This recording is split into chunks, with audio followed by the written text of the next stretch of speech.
ಗುರುಭ್ಯೋ ನಮಃ. ಶ್ರೀ ಶ್ರೀಮದಾನಂದತೀರ್ಥ ಭಗವತ್ಪಾದಾಚಾರ್ಯೇಭ್ಯೋ ನಮಃ. ಜಯತ್ಯಜೋ ಖಂಡಗುಣೋರುಮಂಡಲಃ ಸದೋದಿತೋ ಜ್ಞಾನಮರೀಚಿಮಾಲಿ ಸ್ವಭಕ್ತಃ ಪ್ರೋಚ್ಯತಮೋ ನಿಹಂತ ವ್ಯಾಸಾವತಾರೋ ಹರಿರಾತ್ಮಭಾಸ್ಕರಃ.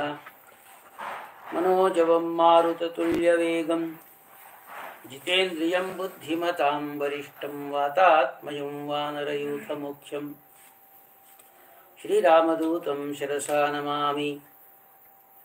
ಅಭ್ರಮಂ ಭಂಗರಹಿತಂ ಅಜಡಂ ವಿಮಲಂ ಸದಾ ಆನಂದತೀರ್ಥಮತುಲಂ ಭಜೆ ತಾಪತ್ರಯಾಪಹಂ. ಸಾಧಿತಾ ಕಿಲ ಸತ್ತರ್ಕಂ ಬಾಧಿತಾ ಕಿಲ ದುರ್ಮತಂ ಬೋಧಿತಾ ಕಿಲ ಸನ್ಮಾರ್ಗಂ ಮಾಧವಾಖ್ಯತಿಂ ಭಜೆ. ಚಿತ್ರೈಃ ಪದೈಶ್ಚ ಗಂಭೀರೈ ವಾಕ್ಯೈರ್ಮಾನೈರಖಂಡಿತೈಃ ಗುರುಭಾವಂ ವಿಂಜಯಂತಿ ಭಾತಿ ಸ್ತ್ರೀ ಜಯತೀರ್ಥವಾಕ್. ಅರ್ಥಿಕಲ್ಪಿತಕಲ್ಪೋಯಂ ಪ್ರತ್ಯರ್ಥಿಗಜಕೇಸರಿ ವ್ಯಾಸತೀರ್ಥಗುರುರ್ಭೂಯಾತಸ್ಮದಿಷ್ಟಾರ್ಥಸಿದ್ಧಯೇ. ತಪೋ ವಿದ್ಯಾವಿರಕ್ತ್ಯಾದಿ ಸದ್ಗುಣೌಘಾಕರಾನಹಂ ವಾದಿರಾಜಗುರುನ್ ವಂದೇ ಹಯಗ್ರೀವದಯಾಶ್ರಯಾನ್.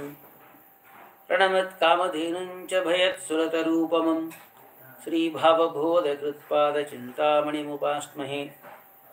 ವೃಂದಾರುಕಲ್ಪತರವೇ ವಾದಿಕೈರವಭಾನವೇ ಶ್ರೀರಾಮಚಂದ್ರಗುರವೇ ನಮಃ ಕಾರುಣ್ಯಸಿಂಧವೇ.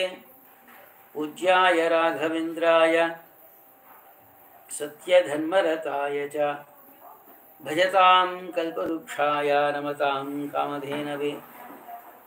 ಜಲಜ್ಯೇಷ್ಠನಿಭಾಕಾರಂ ಜಗದೀಶಪದಾಶ್ರಯಂ ಜಗತೀತರವಿಖ್ಯಾತಂ ಜಗನ್ನಾಥಗುರುಂ ಭಜೆ. ಪ್ರಸನ್ನಶೂರಮಾಧವಕರಾಬ್ಜೋತ್ಥಾನ್ ಯತೀಶ್ವರಾನ್ ವೀರರಾಮರತಾನ್ ವಂದೇ ವಿದ್ಯಾಸಾಗರಮಾಧವಾನ್. ಆಪಾದಮೌಳಿಪರ್ಯಂತಂ ಗುರುಣಾಮಾಕೃತಿಂ ಸ್ಮರೇತ್ ತೇನ ವಿಘ್ನಾಃ ಪ್ರಣಶ್ಯಂತಿ ಸಿದ್ಧ್ಯಂತಿ ಚ ಮನೋರಥಾಃ. ಹರಿ ಓಂ ಶ್ರೀ ಗುರುಭ್ಯೋ ನಮಃ. ಸಕಲ ಸದ್ವೈಷ್ಣವರಿಗೆ ಪಾದಾಭಿವಂದನೆ ಸಲ್ಲಿಸಿ, ಇವತ್ತು ನಮ್ಮ ಶಬ್ದ ಕೇಳಿಸ್ತಾ ಇದೆ. ಶ್ರೀ ವ್ಯಾಸರಾಜ ಗುರು ಸಾರ್ವಭೌಮರ ಜಯಂತಿ ಉತ್ಸವ. ಜಯಂತಿ ಅಂದರೆ ಯಾರಿಗೆ ಮಾಡ್ತಾರೆ? ಹುಟ್ಟಿದಬ್ಬ ಅಂದರೆ ಇದ್ದವರಿಗೆ ಹುಟ್ಟಿದಬ್ಬ ಮಾಡ್ತಾರೆ. ಶ್ರೀ ರಾಘವೇಂದ್ರ ಸ್ವಾಮಿಗಳ ವರ್ಧಂತಿ ಉತ್ಸವ ಅಂದರೆ ಇವತ್ತಿಗೂ ರಾಘವೇಂದ್ರ ಸ್ವಾಮಿಗಳಿದ್ದಾರೆ ಅಂತ ಅರ್ಥ. ವ್ಯಾಸರಾಜರ ಜಯಂತಿ ಉತ್ಸವ ಅಂದರೆ ಇವತ್ತಿಗೆ ವ್ಯಾಸರಾಜರಿದ್ದಾರೆ ಅಂತ ಅರ್ಥ. ಹೋದವರಿಗೆ ಜಯಂತಿ ಉತ್ಸವ ಮಾಡೋದಿಲ್ಲ. ಇಂಥ ವ್ಯಾಸರಾಜರ ಜನ್ಮದಿನೋತ್ಸವವನ್ನು ನಮ್ಮ ನಾಗು ಶ್ರೀನಿವಾಸರಾಯರು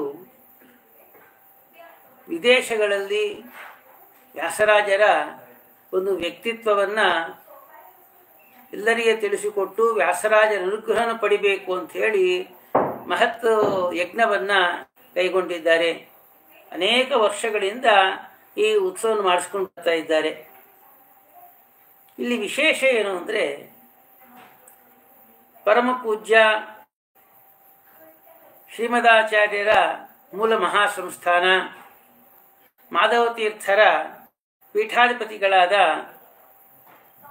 ವಿದ್ಯಾಸಾಗರ ಮಾಧವತೀರ್ಥರಿಂದ ರಚಿಸಲ್ಪಟ್ಟಂತಹ ಸಮಾಸ ವ್ಯಾಸರಾಜೀಯ ಎಂಬ ಗ್ರಂಥದಿಂದ ವ್ಯಾಸರಾಜರ ಮಹಿಮೆಯನ್ನು ತಿಳಿಸ್ಕೊಡ್ಬೇಕು ಅಂಥೇಳಿ ನನಗೆ ಅವರು ಕೇಳಿದರು. ಅವರ ಮಾತುಗಳ ಮೂಲಕವಾಗಿ ವ್ಯಾಸರಾಜರ ಮಹಿಮೆಯನ್ನು ತಿಳಿಸಿಕೊಡುವುದಕ್ಕೆ ನಾನು ಪ್ರಯತ್ನ ಪಡ್ತೇನೆ. ಇದು ನನ್ನ ಒಂದು ಮಹದ್ಭಾಗ್ಯ. ವಿದ್ಯಾಸಾಗರ ಮಾಧವ ತೀರ್ಥರ ಬಗ್ಗೆ ನಾವು ಸ್ವಲ್ಪ ತಿಳಿದುಕೊಂಡು ಮುಂದೆ ನಾ ಹೋಗ್ತೇನೆ. ಅವರು ಇತ್ತೀಚೆಗೆ ಅವರು ಹರಿಪಾದವನ್ನು ಸೇರಿದ್ದಾರೆ. ಅವರ ವ್ಯಕ್ತಿತ್ವ ಎಂಥದ್ದು ಅಂದರೆ, ಚೈತ್ರ ಶುದ್ಧ ದಶಮಿ ದಿವಸ ಹರಿಪಾದವನ್ನು ಸೇರಿದ್ದಾರೆ. ಏಕಾದಶಿ ಬೆಳಿಗ್ಗೆ ಒಬ್ಬ ಶಿಷ್ಯರಿಗೆ ಸ್ವಪ್ನದಲ್ಲಿ ಬಂದು ದೊಡ್ಡ ಅಲಂಕೃತವಾದಂತಹ ಮೇನೆಯನ್ನು ಕೂಡಿಸಿಟ್ಟಿದ್ದಾರೆ. ಇಬ್ಬರು ಸದ್ಬ್ರಾಹ್ಮಣರು ಮೇನೆಯನ್ನು ಹೊತ್ತುಕೊಂಡು ಒಬ್ಬ ಯತಿಗಳ ಮುಂದೆ ನಿಲ್ಲಿಸಿಟ್ಟಿದ್ದಾರೆ. ಆ ಯತಿಗಳ ತಲೆ ಮೇಲೆ 7 ಹೆಡೆಯ ಸರ್ಪ ಆಡ್ತಾ ಇದ್ದಂತೆ. ಅಂದರೆ ಅರ್ಥ, ಜೈತೀರ್ಥರು ಅಂಥೇಳಿ, ಶ್ರೀಮದ್ ಜೈತೀರ್ಥ ಶ್ರೀಪಾದಂಗಳವರು ಅಂಥೇಳಿ. ಜೈತೀರ್ಥ ಶ್ರೀಪಾದಂಗಳವರು ಅಂದರೆ ಸಾಕ್ಷಾತ್ತು ಇಂದ್ರದೇವರ ಅವತಾರ. ಶಾಸ್ತ್ರ ಹೇಳ್ತಾ ಇದೆ, ಇಂದ್ರದೇವರೇ ಯತಿಗಳನ್ನ ವಿಚಾರ ಮಾಡ್ತಾರೆ, ಕರ್ಕೊಂಡು ಹೋಗ್ತಾರೆ ಅಂತ ಹೇಳಿ. ಶಾಸ್ತ್ರದ ವಾಕ್ಯಕ್ಕೂ ಅವರು ಸ್ವಪ್ನದಲ್ಲಿ ಸೂಚನೆ ಕೊಟ್ಟಿದ್ದಕ್ಕೂ ನಾವು ಸಮನ್ವಯ ಮಾಡಿಕೊಂಡಾಗ ಇವರು ದೈವಾಂಶ ಸಂಭೂತರಾಗಿದ್ದಾರೆ, ಅದರಲ್ಲಿ ಸಂಶಯ ಇಲ್ಲ. ಅಂಥ ಮಹಾನುಭಾವರು ವ್ಯಾಸರಾಜರ ಚರಿತ್ರೆಯನ್ನ ಕನ್ನಡದಲ್ಲಿ ನಮಗೆ ರಚನೆ ಮಾಡಿಕೊಟ್ಟಿದ್ದಾರೆ. ಅದನ್ನು ನಾನು ಅದರ ಮೂಲಕವಾಗಿ ವ್ಯಾಸರಾಜರ ಚರಿತ್ರೆ ಹೇಳಲಿಕ್ಕೆ ಇಷ್ಟಪಡ್ತೇನೆ. ಶ್ರೀಕೃಷ್ಣನ ಕುಣಿಸಿದ ದಾಸವರ್ಯ, ವ್ಯಾಸವಾಂಗ್ಮಯ ಕ್ಷೀರ ವಾರಾಸಿ ಚಂದ್ರ, ವ್ಯಾಸರಾಜ ಯತಿ ರೀತಿ ಹಾಸ ವೈಭವ ಕಥೆ, ವ್ಯಾಸರಾಜರ ಇತಿ ಇತಿಹಾಸ ವೈಭವ ಕಥೆ, ಸೂಸಿಪೇಳುವೆ ಬುಧರ ಸಂತೋಷಕ್ಕಾಗಿ. ಇಲ್ಲಿ ಶ್ರೀಕೃಷ್ಣನ ಕುಣಿಸಿದ ದಾಸವರ್ಯ, ಕೃಷ್ಣನನ್ನ ಕುಣಿಸಿದ್ದಾರೆ, ಅವರು ಶ್ರೇಷ್ಠರಾಗಿದ್ದಾರೆ. ಅಷ್ಟೇ ಅಲ್ಲ, ದಾಸರು ಅಂತ ಹೇಳ್ತಾ ಇದ್ದಾರೆ. ನಾವು ದಾಸ ಶಬ್ದಕ್ಕೆ ಸಾಧಾರಣವಾಗಿ ಹಾಡು ಹೇಳ್ತಕ್ಕಂಥವ್ರಿಗೆ ದಾಸರು ಅಂತ ಕರಿತೀವಿ. ಶಾಸ್ತ್ರದಲ್ಲಿ ದಾಸ ಶಬ್ದಕ್ಕೆ ಹೇಳ್ತಾ ಇದ್ದಾರೆ, ದಾಸರು ಅಂದರೆ ಪ್ರತಿಯೊಬ್ಬರೂ ದಾಸರೇ. ಲಕ್ಷ್ಮೀದೇವಿ ಮೊದಲುಕೊಂಡು ಪ್ರತಿಯೊಬ್ಬರೂ ಭಗವಂತನ ದಾಸರೇ. ದಾಸವರ್ಯ ಅಂದೇನು? ವ್ಯಾಸರಾಜರು ಸಾಕ್ಷಾತ್ ಪ್ರಹ್ಲಾದರಾಜರೇ ವ್ಯಾಸರಾಜರು, ವ್ಯಾಸರಾಜರೇ ರಾಘವೇಂದ್ರ ಸ್ವಾಮಿಗಳು, ಪ್ರಹ್ಲಾದರಾಜರು ತ್ರಿಶಂಕು ಎಂಬ ಕರ್ಮಜ ದೇವತದ ಕಕ್ಷದಲ್ಲಿ ಬರ್ತಾರೆ. ಏನು ಆ ಕರ್ಮಜ ದೇವತ ಕಕ್ಷದಲ್ಲಿ ಶ್ರೇಷ್ಠರಾದಂತಹ ದಾಸರು ಅಂತ ಹೇಳಿ ವಿದ್ಯಾಸಾಗರ ಮಾಧವ ತೀರ್ಥರ ಒಂದು ಅಭಿಪ್ರಾಯವನ್ನ ಈ ದಾಸವರ್ಯ ಎಂಬ ಶಬ್ದದಿಂದ ತಿಳಿಸಿಕೊಡ್ತಾ ಇದ್ದಾರೆ. ಸೂಸಿಪೇಳುವೆ ಬುಧರ ಸಂತೋಷಕ್ಕಾಗಿ ಹೇಳ್ತಾ ಇದ್ದಾರೆ. ಬುಧರ ಸಂತೋಷಕ್ಕಾಗಿ ಅಂತ ಇದ್ದಾರೆ. ಬುಧರು ಅಂದ್ರೇನು? ಜ್ಞಾನಿಗಳು. ಜ್ಞಾನಿಗಳಂದ್ರೆ ಯಾರು ಅಂತ ಹೇಳಿ, ದೇವತೆಗಳೇ. ಸಾಕ್ಷಾತ್ತು ದೇವತೆಗಳೇ. ದೇವತೆಗಳು ಸಂತೋಷ ಪಡುವುದಕ್ಕಾಗಿ ವ್ಯಾಸರಾಜರ ಚರಿತ್ರೆಯನ್ನು ನಾನು ತಿಳಿಸಿಕೊಡುತ್ತೇನೆ. ವ್ಯಾಸರಾಜರ ಚರಿತ್ರೆ ದೇವತೆಗಳು ಕೇಳಬೇಕಾ ಅಂದರೆ ಹಾಗಲ್ಲ. ನಮ್ಮಲ್ಲಿದ್ದುಕೊಂಡು ತತ್ವಾಭಿಮಾನಿ ದೇವತೆಗಳು ಶ್ರವಣ ಮಾಡಿಸಿ ನಮ್ಮನ್ನು ಉದ್ಧಾರ ಮಾಡ್ತಾರೆ ಅಂತ ಅರ್ಥ ಮಾಡ್ತಾ ಇದ್ದಾರೆ ಶಾಸ್ತ್ರಕಾರರು. ಇಲ್ಲಿ ರಾಮನಾಮ ಸುಧೀಮಣಿ ಭಾಮೆಯಲಿ ಆದಿವತ್ಸರ ವೈಶಾಖ ಆದಿಪಕ್ಷ ಸಪ್ತಮಿ ರವಿವಾರದಿ ಜನ್ಮಿಸಿದರು ಶಂಕುಕರ್ಣಾಕ್ಷ ಕರ್ಮಜಾಂಶ ಸುಮನಸರು. ರಾಮಾಚಾರ್ಯರು ಅಂಥೇಳಿ ಪೂರ್ವಾಶ್ರಮದಲ್ಲಿ ಅವರ ತಂದೆ. ಅವರ ಭಾರ್ಯಾಮಣಿಯಲ್ಲಿ ವೈಶಾಖ ಶುಕ್ಲ ಪಕ್ಷ ಸಪ್ತಮಿ ದಿವಸ ಅವರು ಜನ್ಮದಿನ ಅಂತ ಹೇಳ್ತಾ ಇದ್ದಾರೆ. ಅಲ್ಲಿ ಅಧಿಕ ಮಾಸ ಬರುತ್ತೆ ಅಂತ ಹೇಳ್ತಾ ಇದ್ದಾರೆ. ಯಾರು ಅಂದರೆ ಶಂಕುಕರ್ಣಾಕ್ಷ ಕರ್ಮಜಾಂಶ ಸುಮನಸರು. ಶಂಕುಕರ್ಣ ಎಂಬ ಕರ್ಮಜ ದೇವತೆಗಳ ಅವತಾರವೇ ವ್ಯಾಸರಾಜರು ಅಂತ ಹೇಳ್ತಾ ಇದ್ದಾರೆ ಇಲ್ಲಿ. ಅಷ್ಟೇ ಅಲ್ಲ, ವಾಯುದೇವರ ಆವೇಶ, ವಾಸವಾಂಶ, ಶೇಷದೇವರ ಸಾನ್ನಿಧ್ಯ ಸೇರಿ ಕೃತದಿ ಹರಿಯನೊಲಿಸಿದ ಕುವರರ ಮರಳಿ ಈಗ ಕಲಿಯುಗದಲ್ಲಿ ಅವತರಿಸಿದರು ಇಳೆಯಳು ಮೇಲೆ. ಸಾಕ್ಷಾತ್ತು ವಾಯುದೇವರ ಆವೇಶ, ಶೇಷದೇವರ ಸನ್ನಿಧಾನ. ಆ ಕೃತಯುಗದಲ್ಲಿ ಯಾರು ಅಂದರೆ ನಮ್ಮ ಪ್ರಹ್ಲಾದರಾಜರು. ಆ ಪ್ರಹ್ಲಾದರಾಜರೇ ಕಲಿಯುಗದಲ್ಲಿ ವ್ಯಾಸರಾಜರಾಗಿ ಅವತಾರ ಮಾಡಿದ್ದಾರೆ. ಸರಿ, ಸಂದರ್ಭ ಏನು ಅಂತ ಹೇಳ್ತಾ ಇದ್ದಾರೆ. ಬದರಿನಾಥನ ವರಬೊಂದಿ ಬಂದ ದ್ವಿಜನ ಸುತನ ಬ್ರಹ್ಮಣ್ಯ ಯತಿಗಳು ಶುದ್ಧವಾದ ಸ್ವರ್ಣಮಯ ಹರಿವಾಣದಿ ಜನುಮ ಕೂಡಿಸಿ ಪಾಲಿಸಿದರು. ಇಲ್ಲಿ ಹೇಗೆ ವ್ಯಾಸರಾಜರ ಅವತಾರ ಆಯಿತು ಅದಕ್ಕೆ ಒಂದು ಇತಿಹಾಸವನ್ನು ತಿಳಿಸ್ಕೊಡ್ತಾ ಇದೆ ಈ ವಾಕ್ಯದಲ್ಲಿ. ಅವರಿಗೆ ವೃದ್ಧ ದಂಪತಿಗಳವರು ಸಂತಾನವು ಪಡೆಯತಕ್ಕಂಥ ಒಂದು ವಯಸ್ಸು ಕೂಡ ಮೀರಿ ಹೋಗಿತ್ತು. ಆದರೂ ಕೂಡ ವ್ಯಾಸರಾಜರ ಬ್ರಹ್ಮಣ್ಯ ತೀರ್ಥರ ಆಶೀರ್ವಾದದಿಂದ ವ್ಯಾಸರಾಜರ ಅವತಾರ ಆಯಿತು ಅಂತ ಹೇಳ್ತಾ ಇದ್ದಾರೆ. ಆವಾಗ ಬ್ರಹ್ಮಣ್ಯ ತೀರ್ಥರು ಅವರಿಗೆ ವಯಸ್ಸಾಗಿತ್ತು. ಒಬ್ಬ ಉತ್ತರಾಧಿಕಾರಿಯನ್ನು ಆಯ್ಕೆ ಮಾಡ್ಕೋಬೇಕು ಅಂತ ಹೇಳಿ ದೊಡ್ಡ ಬದರಿಯಲ್ಲಿ ವೇದವ್ಯಾಸ ದೇವರ ಸೇವೆ ಮಾಡಲಿಕ್ಕೆ ಹೊರಟರು. ಸೇವೆ ಮಾಡಿದಾಗ ಹೇಳ್ತಾ ಇದ್ದಾರೆ, ನಿನಗೆ ಹೋಗು, ಒಳ್ಳೆ ಉತ್ತರಾಧಿಕಾರಿ ಸಿಗುತ್ತಾರೆ ಅಂಥೇಳಿ ವೇದವ್ಯಾಸ ದೇವರ ಮಾತನ್ನು ಕೇಳಿಸಿಕೊಂಡು ಬಂದಂತಹ ಬ್ರಹ್ಮಣ್ಯ ತೀರ್ಥರು ಅನುಗ್ರಹದಿಂದ ಪ್ರಾದುರ್ಭೂತರಾದವರೇ ಈ ರಾಮಾಚಾರ್ಯರ ಸುಧೀಮಣಿ ಎಂಬ ದಂಪತಿಗಳಲ್ಲಿ ಅವತಾರ ಮಾಡಿದವರೇ ನಮ್ಮ ವ್ಯಾಸರಾಜರು. ಹೇಗೆ ಅವತಾರ ಮಾಡೋರು ಹೇಳಿದ್ರಂತವರು. ಆ ಮಗುವನ್ನು ಭೂಸ್ಪರ್ಶ ಆಗದೆ ಬಂಗಾರದ ಹರಿವಾಣದಲ್ಲೇ ಮಠಕ್ಕೆ ಕರ್ಕೊಂಡ್ಬಂದರು. ಹೀಗೆ ಬದರೀನಾಥನ ವರ ಪೊಂದಿ ತಮ್ಮ ಉತ್ತರಾಧಿಕಾರಿನ ಆಯ್ಕೆ ಮಾಡ್ಕೋಬೇಕಾಗಿದ್ದರೆ ಗುರುಗಳು ಆ ತಮ್ಮ ಉಪಾಸ್ಯ ಮೂರ್ತಿಯನ್ನ ವೇದವ್ಯಾಸ ದೇವರನ್ನ ಸೇವೆ ಮಾಡಿ ಅವರ ಒಂದು ಸೂಚನೆಯಂತೆ ಉತ್ತರಾಧಿಕಾರಿನ ಆಯ್ಕೆ ಮಾಡ್ಕೋಬೇಕು ಅಂಥೇಳಿ ಒಂದು ಸತ್ಸಂಪ್ರದಾಯವನ್ನ ನೋಡಿಸಿಕೊಡ್ತಾ ಇದ್ದಾರೆ. ಇಲ್ಲಿ ಏನು ಹೆಸರಿಟ್ಟು ಅಂದರೆ ಯತಿರಾಜ ಅಂತ ಹೆಸರಿಟ್ಟು ಅದಕ್ಕೆ ಸುಂದರವಾಗಿ ನಿರೂಪಣೆ ಮಾಡ್ತಾ ಇದ್ದಾರೆ. ಮುಂದೆ ಯತಿರಾಜರಾಗುವನೆಂದು ತಿಳಿದು ಹಿಂದೆ ಯತಿರಾಜ ನಾಮವ ಹೊಂದಿಸಿದರು. ಇವನು ಯತಿಗಳಲ್ಲಿ ಶ್ರೇಷ್ಠರಾಗ್ತಾರೆ ಅಂತ ಹೇಳಿ ಇವನೇ ಯತಿರಾಜ ಅಂತ ಹೆಸರಿಟ್ಟು ಅಂತ ಹೇಳಿ ವಿದ್ಯಾಸಾಗರ ಮಾಧವ ತೀರ್ಥರು ಭವಿಷ್ಯವನ್ನ ಕಂಡಂತಹ ಬ್ರಹ್ಮಣ್ಯ ತೀರ್ಥರ ಪರಿಚಯ ಮಾಡಿಕೊಡ್ತಾ ಇದ್ದಾರೆ. ಬ್ರಹ್ಮಣ್ಯ ತೀರ್ಥರು ಸಾಮಾನ್ಯರಲ್ಲ, ಅವರು ತ್ರಿಕಾಲಜ್ಞರು ಅಂತ ಹೇಳಿ ಈ ಒಂದು ನುಡಿಯಿಂದ ನಮಗೆ ನೋಡಿಸಿಕೊಡ್ತಾ ಇದ್ದಾರೆ. ಅಷ್ಟೇ ಅಲ್ಲ, 5 ಹರಿಯಲು ಉಪನಯನಗೈದು ಸಕಲ ವೇದ ವಿದ್ಯಾ ಕುತೂಹಲನಾದ ಒಟುಗೆ. 5 ವರ್ಷಕ್ಕೆ ಹೇಗೆ ಬೆಳೆದರು ಅಂತ ಹೇಳಿ, ಯಾರಾದರೂ ಮಗುವನ್ನ ತಂದೆ ತಾಯಿ ಬೆಳೆಸಿ ವಯಸ್ಸು ಬಂದ ನಂತರದಲ್ಲಿ ಮಠಕ್ಕೆ ಕರ್ಕೊಂಡು ಬಂದು ಅವರಿಗೆ ಆಶ್ರಮವನ್ನು ಕೊಡ್ತಾರೆ. ಆದರೆ ಅಂಥ ಮಗುವಲ್ಲ ಇದು. ಜನ್ಮ ಕೊಟ್ಟಿದ್ದು ಮಾತ್ರ ದಂಪತಿಗಳು, ಬೆಳವಣಿಗೆಲ್ಲ ಕೂಡ ಬ್ರಹ್ಮಣ್ಯ ತೀರ್ಥರೇ ಮಾಡಿದ್ದಾರೆ. ಹೇಗೆ ಭೋಜನಾದಿಗಳಂದ್ರೆ ಹೇಳ್ತಾ ಇದ್ದಾರೆ, ಅದಕ್ಕೆ ಸಾಲಿಗ್ರಾಮಾದಿಗಳ ಅಭಿಷೇಕ ಮಾಡಬೇಕು, ಆ ಹಾಲನ್ನ ಬ್ರಹ್ಮಣ್ಯ ತೀರ್ಥರೇ ಮಗುವೆ ಕುಡಿಸ್ಬೇಕಂತ. ಇದೇ ನಮ್ಮ ವ್ಯಾಸರಾಜರ ಚರಿತ್ರೆಯಲ್ಲಿ ಬಹಳ ದೊಡ್ಡ ವೈಶಿಷ್ಟ್ಯ ಇದೆ. ಯತಿಗಳೇ ತಾವೇ ಮಗುವನ್ನು ಸಾಕಿ ಆಶ್ರಮ ಕೊಟ್ಟಂತಹ ಉಲ್ಲೇಖ ಇತಿಹಾಸದಲ್ಲಿ ಎಲ್ಲಿ ಇಲ್ಲ.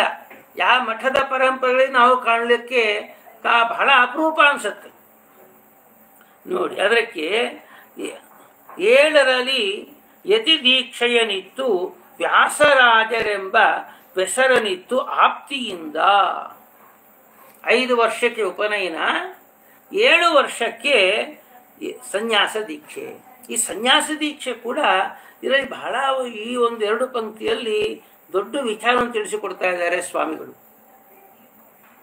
ನಿಮಗೆ ನಾವು ಸನ್ಯಾಸ ಕೊಡ್ತೀನಿ ಅಂತ ಹೇಳಿದ್ರು 7 ವರ್ಷದ ಬಾಲಕನಿಗೆ. ನೋಡ್ತಾ ಇದ್ದಾರೆ, ಇವೆಲ್ಲ ಬೇಡ, ನಾನಿನ್ನ ಚಿಕ್ಕವನು, ನನಗೇನು ಕೈಲಾಗಲ್ಲ ಅಂಥೇಳಿ ಮಠದಿಂದ ದೂರ ಸರಿದ್ರು ವ್ಯಾಸರಾಜರು. ಬಹಳ ಆಯಾಸ ಆಗಿದೆ, ಒಂದು ವೃಕ್ಷದ ಕೆಳಗೆ ಕೂತಿದ್ದಾರೆ, ಸ್ವಲ್ಪ ವಿಶ್ರಾಂತಿ ತಗೊಳ್ತಾ ಇದ್ದಾರೆ. ಆಗ ತೆಗೆದುಕೊಂಡಾಗ ಒಂದು ಸ್ವಪ್ನ ಬಂತು ಅವರಿಗೆ. ಅದರಲ್ಲಿ ವೇದವ್ಯಾಸದೇವರು ಕಂಡಿದ್ದಾರೆ, ಯತಿರಾಜ, ನೀನು ಅವತಾರ ಮಾಡಿದ್ದು ವೇದಾಂತ ಸಾಮ್ರಾಜ್ಯವನ್ನು ಆಳುವುದಕ್ಕೆ, ನಿನ್ನಿಂದ ಸಮಾಜದ ಸೇವೆ ಆಗಬೇಕಾಗಿದೆ, ನೀನು ಸನ್ಯಾಸವನ್ನ ಸ್ವೀಕಾರ ಮಾಡಬೇಕು ಅಂತ ಹೇಳಿ ಸಾಕ್ಷಾತ್ ವೇದವ್ಯಾಸ ದೇವರೇ ಬಂದು ಅವರಿಗೆ ಹೇಳ್ತಾ ಇದ್ದಾರೆ. ಅಲ್ಲ, ಇಷ್ಟು ಮಹಾನುಭಾವರು ಅಂತ ಹೇಳಿದ್ದೀರಿ, ಸನ್ಯಾಸ ಕೊಡ್ತೀನಿ ಯಾಕೆ ಬೇಡ ಅಂದ್ರು? ಅದಕ್ಕೆ ಉಲ್ಲೇಖ ಮಾಡ್ತಾ ಇದ್ದಾರೆ, ಲೋಕಾರೂಢಿಯಲ್ಲಿ ದೇವತೆಗಳು ಅವತಾರ ಮಾಡಿದ್ರು ಕೂಡ ಆ ಲೋಕದಲ್ಲಿ ಯಾವ ರೀತಿ ಸಾಮಾನ್ಯ ಮನುಷ್ಯರು ನಡೆದುಕೊಳ್ಳುತ್ತಾರೋ ಆ ರೀತಿ ನಡೆದುಕೊಳ್ಳಬೇಕು ಅಂತ ಹೇಳಿ ಶಾಸ್ತ್ರ ಹೇಳುತ್ತೆ. ಸನ್ಯಾಸ ಎಂಬುದು ಭಾರಿ ಕಷ್ಟದ ಜೀವನ. ಅದು ಎಷ್ಟು ಕಷ್ಟ ಅಂದರೆ ವರ್ಣನಾತೀತ ಅಂತ ಹೇಳ್ತಾರೆ. ಅಷ್ಟು ಸನ್ಯಾಸ ಧರ್ಮವನ್ನು ಪಾಲನೆ ಮಾಡಿಕೊಂಡು ತಮ್ಮ ಆಯುಷ್ಯನ್ನ ಹರಿಗೆ ಸಮರ್ಪಣೆ ಮಾಡೋದು ಅಂದರೆ ಬಹಳ ದೊಡ್ಡ ಯಜ್ಞ.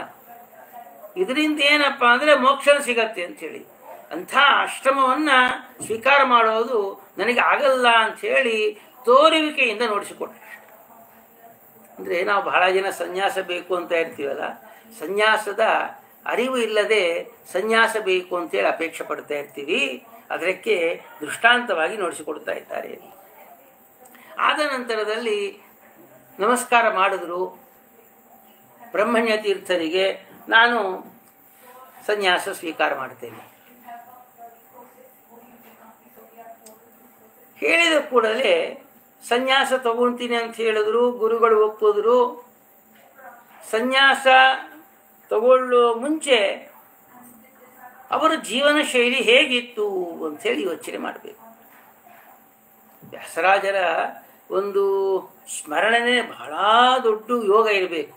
ವ್ಯಾಸರಾಜೋ ವ್ಯಾಸರಾಜ ಇತಿ ಸದಾ ಜಪನ್ ಮುಚ್ಚತೆ ಸರ್ವ ದುಃಖೇಭ್ಯ ತದಂತರ್ಯಾಮಿನೋ ಬಲಾತ್ ಅಂತ ಹೇಳಿ, ವ್ಯಾಸರಾಜ ವ್ಯಾಸರಾಜರೇ ಅಂತೇಳಿ ಸ್ಮರಣೆ ಮಾಡಿದ್ರೆ ಸಕಲ ದುಃಖಗಳಿಂದ ಹೊರಗೆ ಬರ್ತೀವಂತೆ. ದುಃಖ ಅಂದರೆ ನಮಗೆ ಒಂದು ಅನಾರೋಗ್ಯ ಇತ್ಯಾದಿ ದುಃಖ ಅಲ್ಲ, ಅಜ್ಞಾನವೇ ದೊಡ್ಡ ದುಃಖ ನಮಗೆ. ಈ ಅಜ್ಞಾನದಿಂದಲೇ ಎಲ್ಲ ದುಃಖಗಳು ಬರ್ತಾ ಇದೆ. ಅಜ್ಞಾನ ನಾಶ ಆಯ್ತು ಅಂದರೆ ಸಕಲ ದುಃಖಗಳು ಪರಿಹಾರ ಆಗತ್ತೆ. ವ್ಯಾಸರಾಜರ ಸ್ಮರಣೆ ಮಾಡಿದ್ರೆ ಅಜ್ಞಾನ ನಾಶ ಆಗತ್ತೆ ಅಂತ ಹೇಳಿ ವಿಜೀಂದ್ರ ತೀರ್ಥರು ವ್ಯಾಸರಾಜರ ಸ್ತೋತ್ರದಲ್ಲಿ ತಿಳಿಸಿಕೊಡ್ತಾ ಇದ್ದಾರೆ. ಯಾಕೆ ಅಂದರೆ ಇಲ್ಲಿ ಈ ಘಟ್ಟದಲ್ಲಿ ನಾವು ವ್ಯಾಸಯೋಗಿ ಚರಿತೆಯಲ್ಲಿ ಹೇಳ್ತಾ ಇದ್ದಾರೆ, ಕವಿಗಳು ಹೇಳ್ತಾ ಇದ್ದಾರೆ, ವ್ಯಾಸರಾಜರ ಸನ್ಯಾಸ ತಗೊಂತೀನಿ ಅಂತ ಹೇಳಿ ಕೊಡ್ತೀನಿ ತೀರ್ಮಾನ ಆದ ನಂತರದಲ್ಲಿ ಅವ್ರ ಜೀವನ ಶೈಲಿ ಹೇಗಿತ್ತು ಅಂತ ಹೇಳ್ತಾ ಇದ್ದಾರೆ. 7 ವರ್ಷದ ಬಾಲಕ ಎಂಥ ಆಹಾರ ತಗೋಬಹುದು ಅಂದರೆ ವ್ಯಾಸಯೋಗಿ ಚರಿತಕಾರರು ತಿಳಿಸಿಕೊಡ್ತಾರೆ. ಅವರು ಶ್ರೇಷ್ಠವಾದಂತಹ ಅದ್ವೈತ ವಿದ್ವಾಂಸರು. ಅವರೇ ವ್ಯಾಸರಾಜರ ಬಗ್ಗೆ ಬರೀತಾರೆ. ಅವರು ವ್ಯಾಸಯೋಗಿ ಚರಿತ ಅಂತ ಬರೀತಾರೆ. ಅವ್ರು ಹೇಳ್ತಾರೆ, ಅವರು ಆಹಾರ ಎಂತಂದರೆ ನಾವೇನು ಕೆಲವರು ಹಣ್ಣು ತಗೊತಾರೆ ಅಂತ ಹೇಳ್ತಾರೆ, ಇಲ್ಲ ಹಾಲು ತಗೊಂಡಿರ್ಬೋದು ಅಂತ ಹೇಳ್ತಾರೆ, ಏನೇನು ಹೇಳ್ತಾರೆ. ಆವಾಗ ನಮ್ಮ ಹೇಳ್ತಾರೆ, ಈ ಹಸುವು ನವಣಿ, ರಾಗಿ, ಗೋಧಿ ಇತ್ಯಾದಿಗಳು ತಿನ್ನಬೇಕು. ಅದು ತಿಂದು ಗೋಮಯ ಹಾಕಿದಾಗ ಆ ಹಸುವಿಗೆ ಕೂಡ ಜೀರ್ಣ ಆಗದೆ ಗೋಮಯದಲ್ಲಿ ಬಂದಾಗ ಆ ನವಣಿ, ರಾಗಿ ಇತ್ಯಾದಿ ಕಾಳುಗಳನ್ನು ಆರಿಸಿ ಅದನ್ನು ಪಚನ ಮಾಡಿ ತಿಂತಾ ಇದ್ರಂತೆ ನಮ್ಮ ಯತಿರಾಜರು. ಇದು ಸನ್ಯಾಸ ತಗೊಂಡಿಲ್ಲ, ಸನ್ಯಾಸ ತಗೊಳ್ತೀನಿ ಅಂಥೇಳಿ ಅವರು ಮಾತು ಕೊಟ್ಟ ಅನಂತರದಲ್ಲಿ ಅವರು ಜೀವನ ಮಾಡತಕ್ಕಂಥ ಶೈಲಿ ಅಂದರೆ ಎಂಥ ಆಹಾರ ನಿಯಮ ನೋಡಿ. ಇದು ಸನ್ಯಾಸಕ್ಕೆ ದ್ಯೋತಕ. ಸಮ್ಯಕ್ ನ್ಯಾಸ ಸನ್ಯಾಸ ಅಂತೇಳಿ. ನ್ಯಾಸ ಅಂದರೆ ಸಮ್ಯಕ್ ಚೆನ್ನಾಗಿ ಹೆಜ್ಜೆ ಹಾಕೋದು ಅಂತ ಅರ್ಥ. ಹೆಜ್ಜೆ ಹಾಕೋದು ಅಂತೇನು ತಿಳಿದುಕೊಳ್ಳೋದು ಅಂತ ಅರ್ಥ. ಹೀಗೆ ವ್ಯಾಸರಾಜರು 7 ವರ್ಷಕ್ಕೆ ತಮ್ಮ ಜೀವನದಲ್ಲಿ ಈ ರೀತಿ ಆಹಾರ ನಿಯಮಗಳನ್ನು ಅಳವಡಿಸಿಕೊಂಡಂತಹ ಮಹಾನುಭಾವರು. ವ್ಯಾಸಶಾಸ್ತ್ರ ಭಾಸುರವನಾಗಿರು ಶ್ರೀಶ ಹರಿಯೇ ಈಶ ಸರ್ವರಿಗೆಂದು ಹೇಳ್ತಾ ಇದ್ದಾರೆ. ಅವರಿಗೆ ವ್ಯಾಸರಾಜರು ಅಂತೇಳಿ ಹೆಸರು ಕೊಟ್ಟರು. ಏನು ಸಕಲ ಶಾಸ್ತ್ರಗಳಲ್ಲಿ ಭಾಸುರವನಾಗಿರು, ಏನು ಸೂರ್ಯನಾಗಿ ಪ್ರಕಾಶಮಾನವಾಗಿರು. ಶ್ರೀ ಹರಿಯೇ ಈಶ ಸರ್ವರಿಗೆಂದು ನೀನು ಇಳೆಯೊಳೆಲ್ಲ ಘೋಷಿಸಿ ಆನಂದ ತೀರ್ಥರ ಭಾಷೆಯಲ್ಲಿ ಆಶೀರ್ವಾದ ಮಾಡ್ತಾ ಇದ್ದಾರೆ. ಯತಿಗಳು ಗುರುಗಳು ಏನು ಆಶೀರ್ವಾದ ಮಾಡಬೇಕು ಸನ್ಯಾಸ ಕೊಟ್ಟಂತರಲ್ಲೇ ಹೇಳ್ತಾ ಇದ್ದಾರೆ. ಹರಿ ಸರ್ವೋತ್ತಮತ್ವವನ್ನ ಎಲ್ಲ ಕಡೆ ಪ್ರತಿಪಾದನೆ ಮಾಡು. ಅದು ಹೇಗೆ ಪ್ರತಿಪಾದನೆ ಮಾಡಬೇಕಂದ್ರೆ ಶ್ರೀಮದಾಚಾರ್ಯರ ಶಾಸ್ತ್ರದ ಮೂಲಕವಾಗಿ. ಹರಿ ಸರ್ವೋತ್ತಮ ವಾಯು ಜೀವೋತ್ತಮ ಅಂತ ಹೇಳಿದ್ರೆ ಅದು ಹೇಗೆ ಹೇಳ್ಬೇಕಂದ್ರೆ ಪೂರ್ಣ ಶಾಸ್ತ್ರಗಳನ್ನ ಅಧ್ಯಯನ ಮಾಡಿದಾಗ ಮಥಿತಾರ್ಥ ಅಂತ ಹೇಳ್ತಾರೆ. ಆದಾವಂತೆ ಚ ಮಧ್ಯೆ ಚ ವಿಷ್ಣು ಸರ್ವತ್ರ ಗೀಯತೆ. ಪ್ರತಿಯೊಂದು ಶಾಸ್ತ್ರದಲ್ಲಿ ಕೂಡ ಆದಿಯಲ್ಲಿ, ಅಂತ್ಯದಲ್ಲಿ, ಮಧ್ಯದಲ್ಲಿ ಏನು ಹೇಳಿ ಕೊಟ್ಟಿದೆ ಅಂದರೆ ಹರಿ ಸರ್ವೋತ್ತಮತ್ವ ಪ್ರತಿಪಾದನೆ ಮಾಡ್ತಾ ಇದೆ, ವಾಯು ಜೀವೋತ್ತಮತ್ವವನ್ನು ಪ್ರತಿಪಾದನೆ ಮಾಡ್ತಾ ಇದೆ ಅಂಥೇಳಿ ತಿಳಿಸಿಕೊಡ್ತಾ ಇದ್ದಾರೆ ಇಲ್ಲಿ. ಹೀಗೆ ಆಶೀರ್ವಾದ ಮಾಡ್ತಾ ಇದ್ದಾರೆ. ಅಂದ್ರೇನು, ಸನ್ಯಾಸಿಗಳ ಕರ್ತವ್ಯ ಏನು ಅಂಥೇಳಿ ಪ್ರಪ್ರಥಮವಾಗಿ ಆಹಾರ ನಿಯಮ, ಅನಂತರದಲ್ಲಿ ಜ್ಞಾನ ಪ್ರಸರಣ. ನಹಿ ಜ್ಞಾನೇನ ಸದೃಶಂ ಪವಿತ್ರಂ ಇಹ ವಿದ್ಯತೆ. ಜ್ಞಾನಕ್ಕೆ ಸದೃಶವಾದಂತಹ ಅಂದೇನು, ಸಮವಾದಂತಹ, ಸದೃಶ ಅಂದೇನು ಸರಿಯಾಗಿರ್ತಕ್ಕಂಥದ್ದು ಅಂಥೇಳಿ, ಅದಕ್ಕೆ ಸಮವಾದಂಥದ್ದು ಅಂಥೇಳಿ. ಜ್ಞಾನಕ್ಕೆ ಸಮವಾದ ವಸ್ತುವಿಲ್ಲ, ಇನ್ನು ಶ್ರೇಷ್ಠವಾದ ವಸ್ತು ಇಲ್ಲಿ ಬರಬೇಕು ಹೇಳ್ತಾ. ಇಂತು ಹರಿಸಿ ಬ್ರಹ್ಮಣ್ಯರು ಚಿಂತಿಸಿ ಅವರ ವಿದ್ಯೆಯ ಸಿರಿ ಉಕ್ಕೇರಲು. ಗುರುವಿನ ಗುಲಾಮನಾಗುವ ತನಕ ದೊರೆಯದಣ್ಣ ಮುಕುತಿ. ಇಲ್ಲಿ ದೃಷ್ಟಿಪಾತ ಅಂತ ಹೇಳ್ತಾರೆ. ಗುರುಗಳು ಪಾಠ ಹೇಳಬೇಕಾದ್ರೆ ಆ ಶಿಷ್ಯ ಉದ್ಧಾರ ಆಗಬೇಕು ಅಂತ ಹೇಳಿ ಪಾಠ ಹೇಳ್ತಾರೆ. ಆವಾಗ ಮಾತ್ರ ಶಿಷ್ಯ ಉದ್ಧಾರ ಆಗ್ತಾನೆ. ತಿಳಿಸ್ತಾ ಇದೆ, ಆವಾಗ ಮಾತ್ರ ಆ ಶಿಷ್ಯ ಉದ್ಧಾರ ಆಗ್ತಾನೆ. ಶಾಸ್ತ್ರ ಹೇಳ್ತಾ ಇದೆ, ಯಥಾ ದೇವೇ ತಥಾ ಗುರು ಅಂಥೇಳಿ. ಭಗವಂತನಲ್ಲಿ ನಾವು ಎಷ್ಟು ಭಕ್ತಿಯನ್ನು ಮಾಡ್ತೇವೋ ಅಷ್ಟೇ ಭಕ್ತಿಯನ್ನ ಗುರುಗಳಲ್ಲಿ ಮಾಡಬೇಕು ಅಂಥೇಳಿ. ಯಾಕೆ ಗುರುಗಳು ಮಾಡಬೇಕಂದ್ರೆ ಈ ರೀತಿ ಆಶೀರ್ವಾದ ಮಾಡ್ತಾರಂತೆ. ಬುದ್ಧಿಸಾಗರ ಶ್ರೀಪಾದ ಬುಧರಿಗಿತ್ತು ಅಧ್ಯಯನ ಮಾಡಿಸಿದರು ಅನನ್ಯ ವಿದಧಿ. ತಾವೇ ಉದ್ಗ್ರಂಥರೆಲ್ಲ ಹೇಳಿಸ್ಕೊಟ್ರು ಬ್ರಹ್ಮಣ್ಯ ತೀರ್ಥರು ವ್ಯಾಸತೀರ್ಥರಿಗೆ.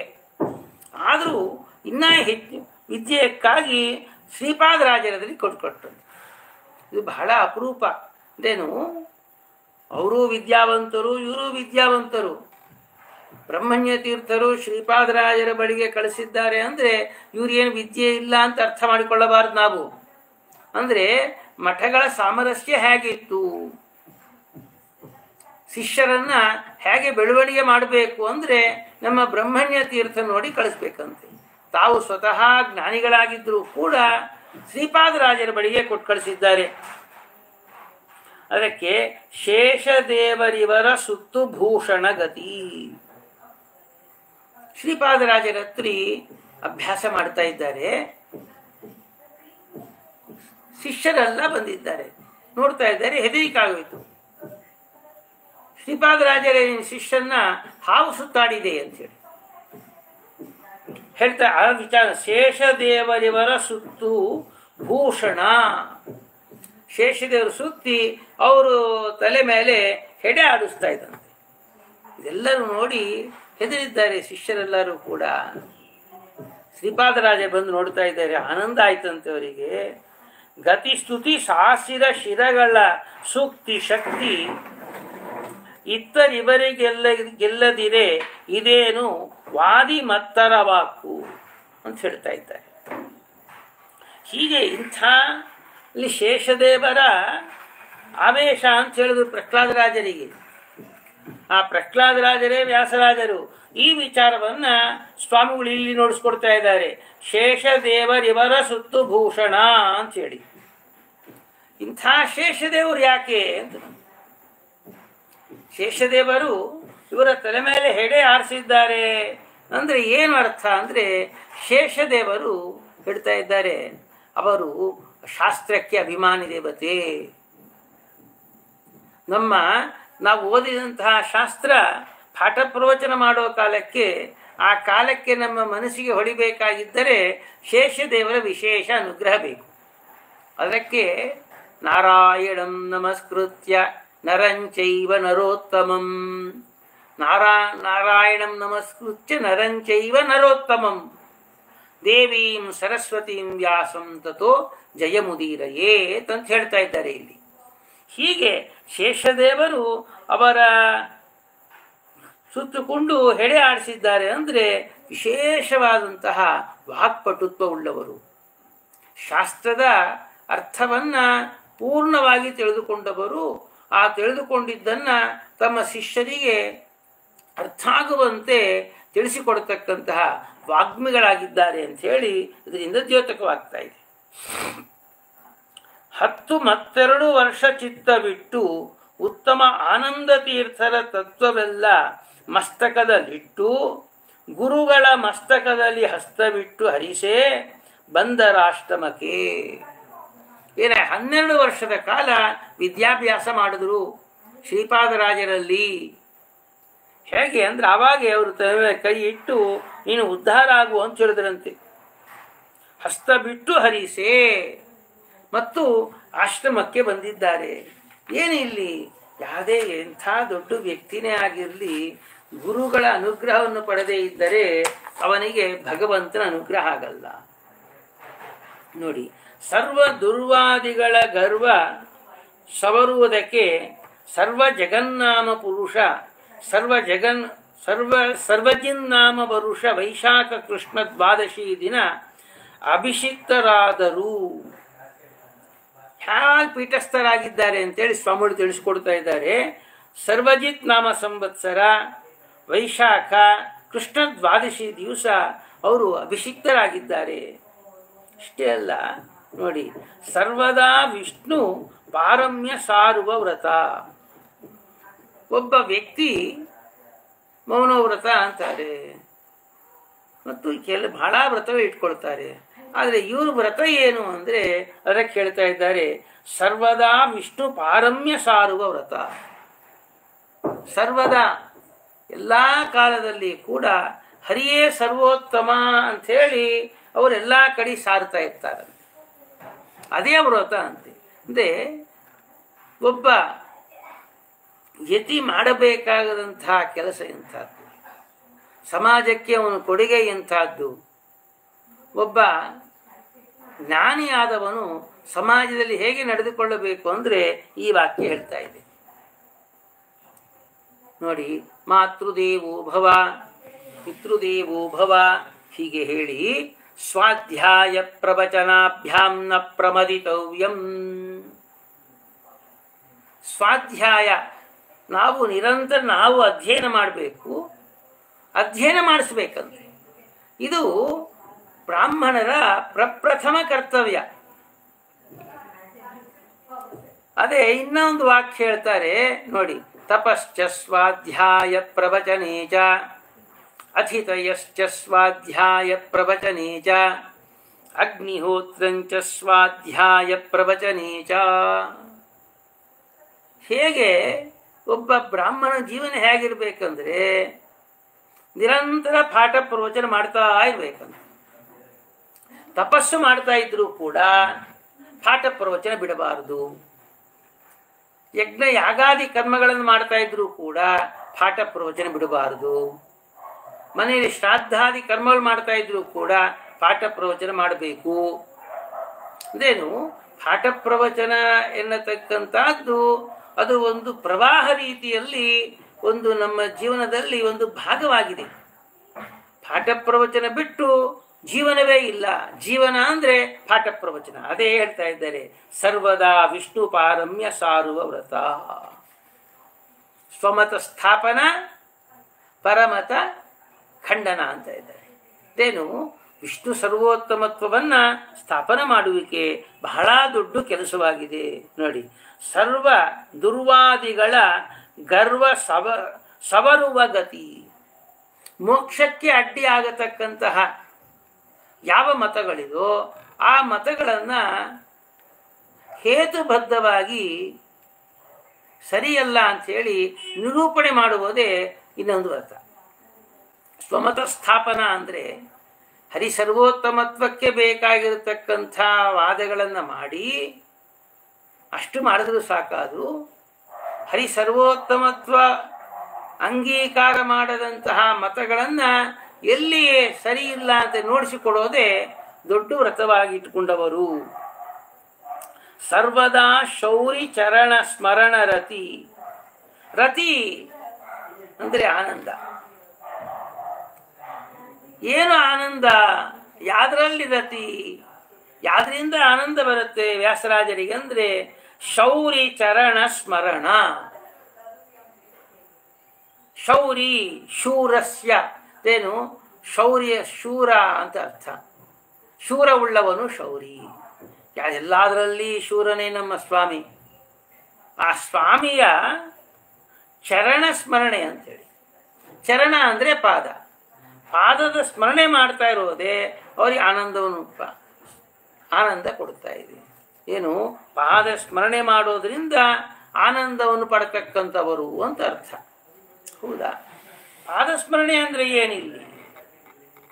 ನಮಗೆ ಪಾದ ಅಂದ ಕೂಡಲೇ ಏನೋ ಒಂದೆರಡು ಕಾಲು, ಆ ಒಂದೊಂದು ಕಾಲಿಗೆ ಹೆಬ್ಬೆಟ್ಟು, ಆ ಬೆಟ್ಟು, ಈ ಬೆಟ್ಟು ಇದಿರುತ್ತೆ. ಇದು ಸ್ಮರಣೆ ಮಾಡಬೇಕು, ಪಾದ ಪೂಜೆ ಮಾಡಬೇಕು ಇತ್ಯಾದಿಗಳೆಲ್ಲ ಬರುತ್ತೆ. ಇದು ಭಗವಂತನ ಪೂಜೆ, ಪಾದ ಚರಣ ಸ್ಮರಣೆ. ಏನು ಚರಣ ಪಾದ ಎಂಬುದಕ್ಕೆ ಅರ್ಥ ಹೇಳ್ತಾ ಇದ್ದಾರೆ ಶಾಸ್ತ್ರಕಾರರು. ಈ ರೀತಿ ಪಾದ ಸ್ಮರಣೆ ಮಾಡಿದ್ರೆ ಆನಂದ ಬರುತ್ತಾ ಅಂತ ನಾವೇ ಪ್ರಶ್ನೆ ಮಾಡ್ಕೋಬೇಕು. ದೊಡ್ಡ ಶ್ರೀಮಂತ ಆದರೆ ಒಳ್ಳೆ ಬಂಗಾರದ ಒಂದು ಪಾದಿಕೆ ಇಟ್ಕೊಂಡು ಅದಕ್ಕೆ ನೀರು ಹಾಕಿ ಹೂವು ಹಾಕಿ ನಮಸ್ಕಾರ ಮಾಡೋದು. ಸ್ವಲ್ಪ ಮಧ್ಯಸ್ಥರಾದಾಗ ಬೆಳ್ಳಿ ಪಾದ, ಅದಕ್ಕಿಂತ ಸ್ವಲ್ಪ ಆರ್ಥಿಕವಾಗಿ ಕಡಿಮೆ ಇದ್ದರೆ ತಾಮ್ರದ ಪಾದನೂ ಎದಿಟ್ಕೊಂಡು ಪೂಜೆ ಮಾಡ್ತಾ ಇರ್ತೀವಿ ಮನೆಯಲ್ಲಿ. ಈ ಪಾದದಿಂದ ಆನಂದ ಬರ್ತಾ ಇರಾ ಅಂತ ಮತ್ತು ಪ್ರಶ್ನೆ ಬರುತ್ತೆ. ಏನಪ್ಪ ಪಾದ ಪೂಜೆ ಮುಗಿಸಿದ್ರೆ ಸಾಕು ಅನ್ಸುತ್ತೆ ನನಗೆ. ಹಾಗೆ ಇಲ್ಲಿ ಪಾದ ಶಬ್ದದಿಂದ ಇಷ್ಟೇ ತಗೋಬೇಕಾ ಇನ್ನೇನಾದರೂ ತಗೋಬೇಕಾ ಅಂಥೇಳಿ ಶಾಸ್ತ್ರಕಾರರು ತಿಳಿಸಿಕೊಡ್ತಾ ಇದ್ದಾರೆ. ಪಾದ ಅಂದರೆ ಇಷ್ಟೇ ತಗೋಬಾರದು. ಪಾದ ಶಬ್ದಕ್ಕೆ ಶಾಸ್ತ್ರಕಾರ ಹೇಳ್ತಾ ಇದ್ದಾರೆ, ಉತ್ತಮಾನಾಂ ಸ್ವರೂಪಂತೂ ಪಾದ ಶಬ್ದೇನ ಬಣ್ಯತೆ. ಉತ್ತಮರ ಸ್ವರೂಪವನ್ನು ಪಾದ ಶಬ್ದದಿಂದ ಹೇಳ್ತಾರಂತೆ. ನಾವು ಸಾಧಾರಣವಾಗಿ ರಾಯರ ಆರಾಧನೆ ಬರುತ್ತೆ, ವ್ಯಾಸರಾಜರ ಆರಾಧನೆ ಬರುತ್ತೆ, ಬಂದಾಗ ಪಾದ ಪೂಜೆ ಅಂತ ಮಾಡಿಸ್ತೀವಿ. ಎಷ್ಟೋ ವರ್ಷಗಳಿಂದ ಮಾಡಿಸ್ಕೊಂತ ಬರ್ತಾ ಇದ್ದೀವಿ ನಾವು. ಪಾದ ಪೂಜೆ ಪಾದ ಸ್ಮರಣೆ ಅಂಥೇಳಿ ಎಷ್ಟು ವರ್ಷ ಮಾಡಿಸ್ತಾ ಇದ್ದೀವಿ? 10 ವರ್ಷ 20 ವರ್ಷ. ವರ್ಷಕ್ಕೇನ ಬದಲಾವಣೆಯನ್ನು ಕಾಣ್ತಾ ಇದ್ದೀವ ಜೀವನದಲ್ಲಿ? ಮಾನಸಿಕವಾದಂತಹ ಏನು ಆನಂದ ಪಡ್ತಾ ಇದ್ದೀವ? ಏನಿಲ್ಲ. ಮೊದಲನೇ ಸಲ ಏನು ಪಾದ ಪೂಜೆ ಮಾಡಿಸಿದ್ದೀವೋ ಇವತ್ತು ಅದೇ ಪಾದ ಪೂಜೆ ಮಾಡಿಸ್ತಾ ಇದ್ದೀವಿ.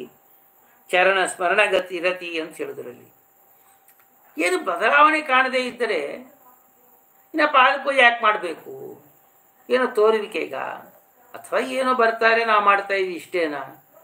ಈ ರೀತಿ ಆದರೆ ನಮ್ಮ ಗುರಿಯನ್ನು ಮುಟ್ಟುವುದಕ್ಕೆ ಸಾಧ್ಯ ಆಗೋದಿಲ್ಲ. ಪ್ರತ್ಯಕ್ಷ ವಿರೋಧ ಬರ್ತಾ ಇದೆ, ಬೇಸರ ಆಗ್ತಾ ಇದೆ, ಏನೋ ಆದರೆ ಸಾಕಪ್ಪ ಅಂತ ಕಳಿಸ್ಬಿಡ್ತಾ ಇರ್ತೀವಿ. ಆದರೆ ವ್ಯಾಸರಾಜರಿಗೆ ಸರ್ವದಾ ಶೌರಿ ಚರಣ ಸ್ಮರಣ ರತಿ ಅಂತ ಹೇಳಿದ್ರಲ್ಲ, ಆನಂದ ಪಡ್ತಕ್ಕಂಥವರು ಅಂತ ಹೇಳಿದ್ರಲ್ಲ, ಅದು ಹೇಗೆ ಸಾಧ್ಯ ಅಂದರೆ ಪಾದ ಶಬ್ದಕ್ಕೆ ಮತ್ತೊಂದು ಅರ್ಥವನ್ನು ಹೇಳ್ತಾ ಇದ್ದಾರೆ. ನಾವು ಒಂದು LKG ಸ್ಟೂಡೆಂಟ್ ಏನು ಕಲಿಬೇಕೋ ಅಷ್ಟು ಮಾತ್ರ ಕಲಿತಾ ಇದ್ದೀವಿ. PhD ಕೂಡ ಸಬ್ಜೆಕ್ಟ್ ಒಂದೇ, ಅದರ ಡೆಪ್ತ್ ಮಾತ್ರ ಬಹಳ ದೊಡ್ಡದಾಗಿರುತ್ತೆ, ಹೋಗ್ತಾ ಹೋಗ್ತಾ ಹೆಚ್ಚಾಗುತ್ತೆ. ಆದರೆ ವಯಸ್ಸಾಗ್ತಾ ಇದೆ, ಆ ಸಬ್ಜೆಕ್ಟ್ ಡೆಪ್ತ್ ಮಾತ್ರ LKG ಸ್ಟೂಡೆಂಟ್ ಇದ್ದಂತೆ ಇದೆಯಂತೆ. ಪಾದ ಶಬ್ದ ಅಂದರೆ 2 ಕಾಲು, ಆ ಕಾಲಿಗೆ ಬೆಟ್ಟುಗಳಂತಿದೆ. ಶಾಸ್ತ್ರಕಾರ ಹೇಳ್ತಾ ಇದ್ದಾರೆ, ಪಾದ ಶಬ್ದಕ್ಕೇನು ಅರ್ಥ? ಮಾದನೂರು ವಿಷ್ಣು ತೀರ್ಥರು ಹೇಳ್ತಾರೆ, ಪಾದ ಶಬ್ದಕ್ಕಂದ್ರೆ ಭಾಗವತ ಧರ್ಮಾನುಷ್ಠಾನಮೇವ, ಭಾಗವತ ಧರ್ಮಾನುಷ್ಠಾನ ಮಾಡುವುದೇ. ಮತ್ತೊಂದೇನಪ್ಪ ಅಂದರೆ ಸ್ವವಿಹಿತ ಕರ್ಮಾನುಷ್ಠಾನ. ಸ್ವವಿಹಿತ ಕರ್ಮಾನುಷ್ಠಾನ ಯುಕ್ತವಾಗಿ ಭಾಗವತ ಧರ್ಮಾನುಷ್ಠಾನ ಮಾಡಿದಾಗ ಅದು ಭಗವಂತನ ಪಾದ ಪೂಜೆ. ಇವಾಗ ಒಂದು ಚಿತ್ರಣ ಬಂತು ಪಾದ ಶಬ್ದಕ್ಕೆ, ಚರಣ ಶಬ್ದಕ್ಕೆ. ಚರಣ ಅಂದ್ರೇನು? ಪಾದ. ಪಾದ ಅಂದ್ರೇನು? ಭಾಗವತ ಧರ್ಮಾನುಷ್ಠಾನ.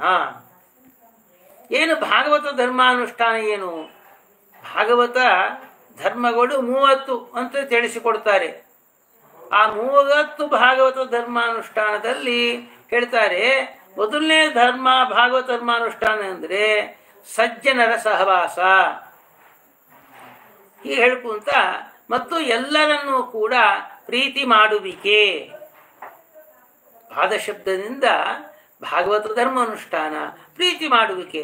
ಎಲ್ಲ ಪ್ರಾಣಿಗಳನ್ನ ಪ್ರೀತಿ ಮಾಡ್ಬೇಕಂತ ನೋಡಿ, ಈ ಚರಣ ಶಬ್ದದಿಂದ ಗೊತ್ತಾಗ್ತದೆ ನನಗೆ. ಏನು ಪ್ರೀತಿ ಮಾಡ್ಬೇಕಾದ್ರೆ ಏನ್ ಮಾಡ್ಬೇಕು ನಾವಲ್ಲಿ? ಎಲ್ಲರನ್ನ ಹಿತವಾಗಿ ಮಾತಾಡ್ಬೇಕಂತೆ. ಹೀಗೆ ನಾವು ಎಲ್ಲರನ್ನೂ ಪ್ರೀತಿ ಮಾಡದೇ ಇದ್ದರೆ ಭಗವಂತ ನಮ್ಮನ್ನ ಭಕ್ತರಾಗಿ ಸ್ವೀಕಾರ ಮಾಡಲ್ಲ. ವಿಷ್ಣು ಪುರಾಣದಲ್ಲಿ ತಿಳಿಸಿಕೊಡ್ತಾರೆ, ಭಗವಂತ ದೊಡ್ಡ ಪಟ್ಟಿ ಕೊಡ್ತಾನೆ. ಯಾರನ್ನು ನಾನು ಭಗವಂತನ ನನ್ನ ಭಕ್ತರಾಗಿ ಸ್ವೀಕಾರ ಮಾಡ್ತೇನೆಂದ್ರೆ ಎಲ್ಲ ಹೇಳ್ತಾ, ಯಾವನಾದರೆ ಯಾವ ಪ್ರಾಣಿಯನ್ನು ದ್ವೇಷ ಮಾಡೋದಿಲ್ಲೋ, ಎಲ್ಲ ಪ್ರಾಣಿಗಳ ಪ್ರೀತಿ ಮಾಡ್ತಾನೋ ಅವನನ್ನು ಮಾತ್ರ ನಾನು ನನ್ನ ಭಕ್ತನಾಗಿ ಸ್ವೀಕಾರ ಮಾಡ್ತೇನೆ ಹೇಳಿ. ಇಲ್ಲಿ ಪಾದ ಶಬ್ದಕ್ಕೇನು ಅರ್ಥ ಮಾಡ್ಬೇಕು ನಾವು? ಭಾಗವತ ಧರ್ಮಾನುಷ್ಠಾನ. ಭಾಗವತ ಧರ್ಮಾನುಷ್ಠಾನ ಅಂದ್ರೆ ಏನು? ಎಲ್ಲರನ್ನ ಪ್ರೀತಿ ಒಂದು ತಗೊಂಡಿದ್ದೀವಿ ನಾವು, ಬಹಳ ಇದೆ, 30 ಇದೆ, ಒಂದು ತಗೊಂಡಿದ್ದೇವೆ. ಯಾಕೆ ಇವನಿಗೆ ಪ್ರಸ್ತುತ ಬೇಕಾಗಿರ್ತಕ್ಕಂಥದ್ದು ಏನು? ಎಲ್ಲರನ್ನ ಪ್ರೀತಿ ಮಾಡೋದು. ಎಲ್ಲರನ್ನ ಪ್ರೀತಿ ಮಾಡ್ತಾ ಇದ್ರೆ ನಮಗೆ ಯಾರು ದ್ವೇಷಗಳೇ ಇರಲ್ಲ ನೋಡ್ರಿ. ದ್ವೇಷ ಮಾಡುವನ್ನೋ ಪ್ರೀತಿ ಮಾಡ್ತಾ ಇದ್ರೆ ನಮಗೆ ನಮ್ಮನ್ನ ದ್ವೇಷ ಮಾಡಬೇಕು? ಸರಿ, ಎಲ್ಲರನ್ನ ಪ್ರೀತಿ ಮಾಡ್ತಾ ಇದ್ದೀವಿ. ಆದರೆ ಆ ಪ್ರೀತಿ ಹೇಗಿರ್ಬೇಕಂದ್ರೆ ಸ್ವವಿಹಿತ ಕರ್ಮಾನುಷ್ಠಾನಯುಕ್ತವಾಗಿರ್ಬೇಕು. ನಮಗೆ ಭಗವಂತ ಏನೇನು ಕರ್ಮಗಳನ್ನು ಕೊಟ್ಟಿದ್ದಾನೋ ಆ ಕರ್ಮಗಳನ್ನು ಆಚರಣೆ ಮಾಡುತ್ತಾ ಎಲ್ಲರನ್ನ ಪ್ರೀತಿ ಮಾಡಬೇಕು. ಇವಾಗೆ ನಾನು ಪ್ರವಚನಕಾರ, ನನ್ನ ಕರ್ತವ್ಯ ಏನು? ಯಾರೇ ಕರೆದರೂ ಕೂಡ ಭಗವಂತನ ಗುಣಗಾನಗಳನ್ನು ಮಾಡಿ ಬರಬೇಕು. ನಾನು ಪ್ರವಚನ ಮಾಡಬೇಕು, ಅಷ್ಟೇ ನನ್ನ ಕರ್ತವ್ಯ, ಅಷ್ಟೇ. ಈ ಪ್ರವಚನಕಾರನಾಗಿ ನಾನು ವೃತ್ತಿಯನ್ನು ಸ್ವೀಕಾರ ಮಾಡಿ ಪ್ರವಚನ ಮಾಡದೆ ಮತ್ತೊಂದು ಕೆಲಸ ಮಾಡುತ್ತಾ ಭಾಗವತ ಧರ್ಮಾನುಷ್ಠಾನ ಮಾಡ್ತೇನೆಂದ್ರೆ ಅದು ಫಲಕಾರಿ ಆಗಲ್ಲ. ಒಬ್ಬ ಇಂಜಿನಿಯರ್ ಇದೆ ಅಂದ್ಕೊಂಡ್ರೆ, ಅವನ ವೃತ್ತಿಯಲ್ಲಿ ಇಂಜಿನಿಯರು, ಅವನೇನು ಪಾದ ಪೂಜೆ ಮಾಡೋದೊಂದೇನು, ಪ್ರೀತಿ ಮಾಡೋದರ್ಥೇನು? ಅವನ ಕೆಲಸವನ್ನು ಅವನು ಮಾಡ್ತಾ ಸಮಾಜದಲ್ಲಿ ಎಲ್ಲರನ್ನ ಪ್ರೀತಿ ಮಾಡಿದಾಗ ಆ ಸಮಾಜದಲ್ಲಿ ಗಣ್ಯ ವ್ಯಕ್ತಿ ಆಗ್ತಾನೆ. ಹೀಗೆ ಪ್ರತಿಯೊಂದು ವ್ಯಕ್ತಿ ಕೂಡ ತನಗೇ ಆದಂಥ ಒಂದು ಧರ್ಮಗಳಿರತ್ತೆ, ವಿಧಿ ಇರತ್ತೆ. ಅದೇ ಸ್ವಧರ್ಮ ವಿಹಿತ ಅಂತ ಹೇಳ್ತಾರೆ. ಬ್ರಾಹ್ಮಣೋಶ್ಚ ಮುಖಮಾಸಿ. ಬ್ರಾಹ್ಮಣನಾದವನಿಗೆ ಏನು ಕರ್ತವ್ಯ ಅಂದರೆ ಸಮಾಜದಲ್ಲಿ ಜ್ಞಾನವನ್ನ ಎಲ್ಲರಿಗೂ ಹಂಚಬೇಕು. ಯಾರ್ಯಾರು ಕಷ್ಟದಲ್ಲಿ ಇರ್ತಾರೋ ಅವರು ಕಷ್ಟದಲ್ಲಿ ಭಾಗಿಯಾಗಿ ಕಷ್ಟಕ್ಕೆ ಪರಿಹಾರ ಕೊಡಬೇಕು. ಅವನು ತ್ರಿಕಾಲ ಸಂಧ್ಯಾವಂದನೆ ಮಾಡಬೇಕು, ತಂದೆ ತಾಯಿ ಸೇವೆ ಮಾಡಬೇಕು. ಇವೆಲ್ಲವನ್ನೂ ಮಾಡುತ್ತಾ ಎಲ್ಲರನ್ನ ಪ್ರೀತಿ ಮಾಡಿದಾಗ ಭಾಗವತ ಧರ್ಮಾನುಷ್ಠಾನ ಅಂತಾಗತ್ತೆ. ಆವಾಗ ಪಾದ ಪೂಜೆ ಅಂತಾಗತ್ತೆ. ಇದೇ ಹೇಳ್ತಾ ಇದ್ದಾರೆ, ಚರಣ ಸ್ಮರಣ ರತಿ ಸರ್ವದಾ ಶೌರಿ ಚರಣ ಸ್ಮರಣ ರತಿ. ದೃಷ್ಟಾಂತ ಕೊಡ್ತೇನೆ. ಭಗವಂತನದಾಯಿತು. ನಾವು ಒಂದು ವ್ಯಕ್ತಿಗೆ ಏನು ಕರ್ತವ್ಯ ಅಂದರೆ ಮಾತೃದೇವೋ ಭವ, ಪಿತೃದೇವೋ ಭವ. ತಂದೆ ತಾಯಿ ಪ್ರೀತಿ ಮಾಡಬೇಕು ಅಂತ ಹೇಳಿದ್ದಾರೆ. ಅವರ ಪ್ರೀತಿ ಮಾಡೋದ್ರ ಅರ್ಥ ಏನು? ಅವರಿಗೆ ದಿನಾಲು ಪಾದ ತೊಳೆದು ಅರಶಿನ ಕುಂಕುಮ ಹಾಕೋದಂತ ಅರ್ಥ. ಇವ್ರ ಮದುವೆ ಮುಂಜಿ ಆಗತ್ತೆ, ಗೃಹ ಪ್ರವೇಶ ಆಗತ್ತೆ, ಅಪ್ಪ ಅಮ್ಮಂಗೆ ಪಾದ ಪೂಜೆ ಮಾಡಬೇಕು. ಸರಿ, ಇಲ್ಲಿಂದ ಕರ್ಕೊಂಬರ್ಬೇಕು ಅವ್ರನ್ನ ವೃದ್ಧಾಶ್ರಮಕ್ಕೆ ಹಾಕ್ಬಿಟ್ಟಿರ್ತಾನೆ. ಅಲ್ಲಿಂದ ಕರ್ಕೊಂಬರೋದು, ದೊಡ್ಡ ಹರಿವಾಣದಲ್ಲಿ ಪಾದ ಇಡೋದು, ಅವ್ರಿಗೆ ಪಾದ ಪೂಜೆ ಮಾಡೋದು ಮತ್ತು ಕಳಿಸೋದು. ಎಲ್ಲಿಗೆ? ವೃದ್ಧಾಶ್ರಮಕ್ಕೆ. ಇದೇನು ಪಾದ ಪೂಜೆ ಆಗತ್ತಾ? ಖಂಡಿತ ತಂದೆ ತಾಯಿ ಪಾದ ಪೂಜೆ ಆಗಲ್ಲ. ಪಾದ ಪೂಜೆ ಅಂದೇನು? ಆ ತಂದೆ ತಾಯಿ ಪ್ರೀತಿ ಮಾಡಬೇಕು, ಅವ್ರಿಗೆ ಬೇಕಾಗಿರುವಂತೆ ನಡೆದುಕೊಳ್ಳಬೇಕು. ಅವ್ರಿಗೆ ಕಷ್ಟ ಆದಾಗ ಆ ಕಷ್ಟ ಪರಿಹಾರ ಆಗೋದಕ್ಕೆ ನಾವು ಪ್ರಯತ್ನ ಮಾಡಬೇಕು. ಇದು ತಂದೆ ತಾಯಿ ಪಾದ ಪೂಜೆ. ಗುರುಗಳ ಪಾದ ಪೂಜೆ ಅಂದರೆ ಸುಮ್ಮನೆ ಪಾದಕ್ಕೆ ನೀರು ಹಾಕಿ ತಲೆ ಮೇಲೆ ಹಾಕ್ಕೊಳ್ಳೋದಲ್ಲ. ಆ ಗುರುಗಳು ನೋಡಿಸಿಕೊಟ್ಟಂತಹ ಮಾರ್ಗದಲ್ಲಿ ನಾವು ಜೀವನ ನಡೆಸುವುದೇ ಗುರುಗಳ ಪಾದ ಪೂಜೆ. ಇಲ್ಲಿ ಶೌರಿ ಇಲ್ಲಿ ಹೇಳ್ತಾ ಇದ್ದಾರೆ, ಶೌರಿ ಚರಣ ಸ್ಮರಣಗತಿ ಅಂತ ಹೇಳಿದ್ರು. ಸರ್ವದಾ ಭಗವಂತನ ಸ್ಮರಣ, ಚರಣ ಸ್ಮರಣೆ ಮಾಡ್ತಾ ಇದ್ರು. ಅಂದ್ರೇನು? ಭಗವಂತ ಏನು ವಿಧಿ ಕೊಟ್ಟಿದ್ದಾನೋ, ವಿಧಿ ನಿಷೇಧ ಅಂಥೇಳಿ ನಮಗೆ ಜೀವನದಲ್ಲಿ ಇದೆ. ಇದು ಮಾಡಬೇಕು, ಇದು ಮಾಡಬಾರದು. ಅದು ಯಾರು ಹೇಳ್ತಾರೆ ಅಂದರೆ ಭಗವಂತ ಹೇಳ್ತಾನೆ. ಭಗವಂತ ಹೇಗೆ ಹೇಳ್ತಾನೆ ಅಂದರೆ ವೇದಗಳ ಮೂಲಕವಾಗಿ ತಿಳಿಸಿಕೊಡ್ತಾನೆ. ಮಾತೃದೇವೋ ಭವ, ಪಿತೃದೇವೋ ಭವ, ಆಚಾರ್ಯ ದೇವೋ ಭವ. ತಂದೆ ತಾಯಿ ದೇವತೆಗಳ ತಂದೆ ತಾಯಿನ ಪೂಜೆ ಮಾಡಬೇಕು, ಅತಿಥಿ ಅಭ್ಯಾಗತಿ ಸೇವೆ ಮಾಡಬೇಕು. ಯಾನ್ಯವದ್ಯಾನಿ ಕರ್ಮಾಣಿ ತಾನಿ ಸೇವಿತವ್ಯಾನಿ ನೋ ಇತರಾಣಿ. ನಮಗಿಂತಲೂ ದೊಡ್ಡವರಲ್ಲಿ ಒಳ್ಳೆಯ ಗುಣ ತಗೋಬೇಕು, ಕೆಟ್ಟ ಗುಣವನ್ನು ಬಿಡಬೇಕು. ತಾನಿ ಸೇವಿತವ್ಯಾನಿ ನೋ ಇತರಾಣಿ. ಇದು ವಿಧಿ. ನಿಷೇಧ, ಇಂಥದ್ದು ಮಾಡಬೇಡ ಅಂತೇಳಿ. ಇದೆಲ್ಲ ಕೂಡ ವೇದ ವಾಕು. ವೇದ ಅಂದರೆ ಭಗವಂತನ ಮಾತುಗಳು. ಏನು? ಸರ್ವದಾ ಶೌರಿ ಚರಣ ಸ್ಮರಣ ರತಿ ಅಂದರೆ ಏನೇನಾದರೆ ವೇದ ವಿಹಿತವಾದಂತಹ ಕರ್ಮಾನುಷ್ಠಾನ ಹೇಳಿದ್ದಾರೋ ಆ ಕರ್ಮಾನುಷ್ಠಾನಗಳನ್ನು ಮಾಡುವುದರಲ್ಲಿ ಆನಂದ ಪಡತಕ್ಕಂಥ ಮಹಾನುಭಾವರು ನಮ್ಮ ವ್ಯಾಸರಾಜರು. ಇಷ್ಟು ತಿಳಿಸಿಕೊಡ್ತಾರೆ ನೋಡಿ. ಮತ್ತು ವ್ಯಾಸಯತಿಗಳ ದಿನಚರಿಯ ಈ ಪರಿ ಇತ್ತು. ಹೇಗಿತ್ತು? ಇದೆ ಅಂತೆ ಅವರಿಗೆ. ವೇದ ವಿಹಿತವಾದಂತಹ ಕರ್ಮಾನುಷ್ಠಾನಗಳನ್ನು ಮಾಡುವುದೇ ಅವರ ದಿನಚರ್ಯ. ಬಾಕಿದು ಗೊತ್ತೇ ಇಲ್ಲಂತೆ. ಇದೇನು? ಕಟ್ಟುನಿಟ್ಟಾದಂತಹ ಶುದ್ಧವಾದಂತಹ ವೈಷ್ಣವ ಜನ್ಮ. ಯಾಕೆ ಅಂದರೆ ಶುದ್ಧವಾದ ವೀರ ವೈಷ್ಣವರು ಯಾರು? ವಾಯುದೇವರು. ವಾಯುದೇವರ ಆವೇಶವುಳ್ಳವರು. ಅಷ್ಟೇ ಅಲ್ಲ ನೋಡಿ, ತರ್ಕತಾಂಡವವೆಂಬ ಗ್ರಂಥವನ್ನು ಕಂಡು.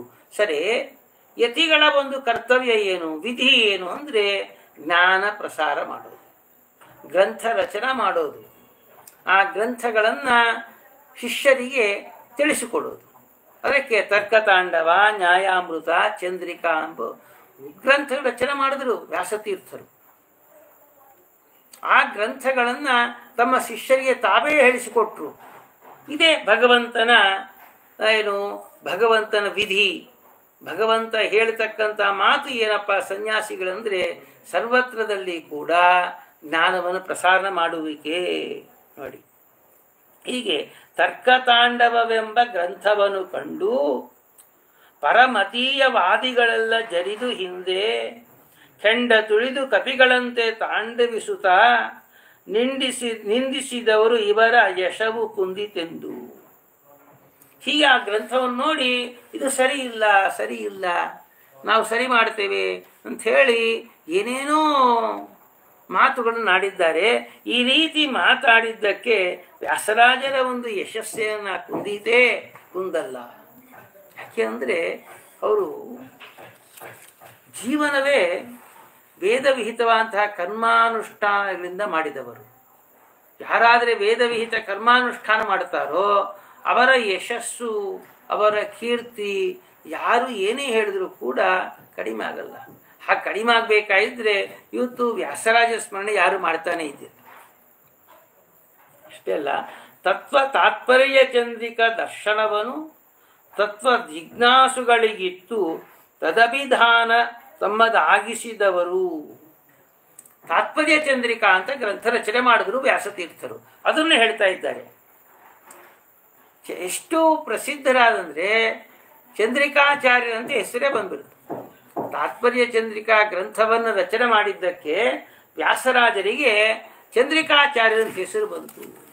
ಏನು ಈ ಗ್ರಂಥದ ವೈಶಿಷ್ಟ್ಯ ಅಂದರೆ ಪರಮತಿಯರೇ ಹೇಳ್ತಾರೆ. ಏನು ನಮ್ಮ ಮತವು ನಮಗೆ ಸರಿಯಾಗಿ ಗೊತ್ತಿಲ್ಲ, ವ್ಯಾಸರಾಜರ ತಾತ್ಪರ್ಯ ಚಂದ್ರಿಕಾ ಅಧ್ಯಯನ ಮಾಡಿದಾಗ ನಮ್ಮ ಮತ ನಮಗೆ ಗೊತ್ತಾಯಿತು. ಇದೇನು ಪರಮತಗಳು ಹೇಗಿದೆ ಅಂಥೇಳಿ ಅವರೇ ಉಪಪಾದನೆ ಮಾಡ್ತಾ ಇದ್ರು. ಆ ಪರಮತದಲ್ಲಿ ಹೇಳಿರ್ತಕ್ಕಂತಹ ಯುಕ್ತಿಗಳಿಂದ ಈ ಯುಕ್ತಿ ಹೀಗೆ ಅರ್ಥ ಮಾಡಬೇಕು ಅಂಥೇಳಿ ಶ್ರೀಮದಾಚಾರ್ಯರ ಶಾಸ್ತ್ರದ ಮೂಲಕವಾಗಿ ಅದನ್ನು ನಿರಾಕರಣೆನೂ ಮಾಡ್ತಾ ಇದ್ರು. ಒಂದು ವಾದವನ್ನು ನಿರಾಕರಣೆ ಮಾಡಬೇಕಾದ್ರೆ ಮುಂಚೆ ಅವರ ವಾದ ಏನು ನಾವು ಚೆನ್ನಾಗಿ ತಿಳಿದುಕೊಳ್ಳಬೇಕು. ಈ ರೀತಿ ತಾತ್ಪರ್ಯ ಚಂದ್ರಿಕಾ ಗ್ರಂಥ ಹೋಗುತ್ತೆ. ಬ್ರಹ್ಮಸೂತ್ರಗಳ ಮೇಲೆ ಈ ಬರೆದಿರತಕ್ಕಂಥ ತಾತ್ಪರ್ಯ ಚಂದ್ರಿಕಾ, ಈ ಬ್ರಹ್ಮಸೂತ್ರಗಳಿಗೆ ಸ್ವತಂತ್ರವಾಗಿ ಜಯತೀರ್ಥರು ತತ್ವಪ್ರಕಾಶಿಕಾ ಅಂತ ಬರೆದರು. ಆ ತತ್ವಪ್ರಕಾಶಿಕಾ ಗ್ರಂಥಕ್ಕೆ ನಮ್ಮ ಚಂದ್ರಿಕಾಚಾರ್ಯರು ಚಂದ್ರಿಕಾ ಅಂತ ಬರೆದರು. ಈ ರೀತಿ ಅದ್ಭುತವಾದಂತಹ ಸೇವೆ ನಡೆಸಿದ್ದಾರೆ. ಇದರಿಂದ ನೋಡಿ, ದಾರ್ಶನಿಕರು ಚಂದ್ರಿಕಾಚಾರ್ಯರು ಗುರುಸ್ಮರಣೆ ಸುಖವು. ಇಂಥ ಆಚಾರ್ಯರ, ಇಂಥ ಗುರುಗಳಿಗೆ ಅನುಪಮ, ಹೀಗೆ ಇಂಥ ಮಹಾನುಭಾವರು ಅಂತ ಹೇಳೋದು ಭಾರಿ ಕಷ್ಟ ಅಂಥೇಳಿ ಸ್ವಾಮಿ ನಿರೂಪಣೆ ಮಾಡ್ತಾ ಇದ್ದಾರೆ.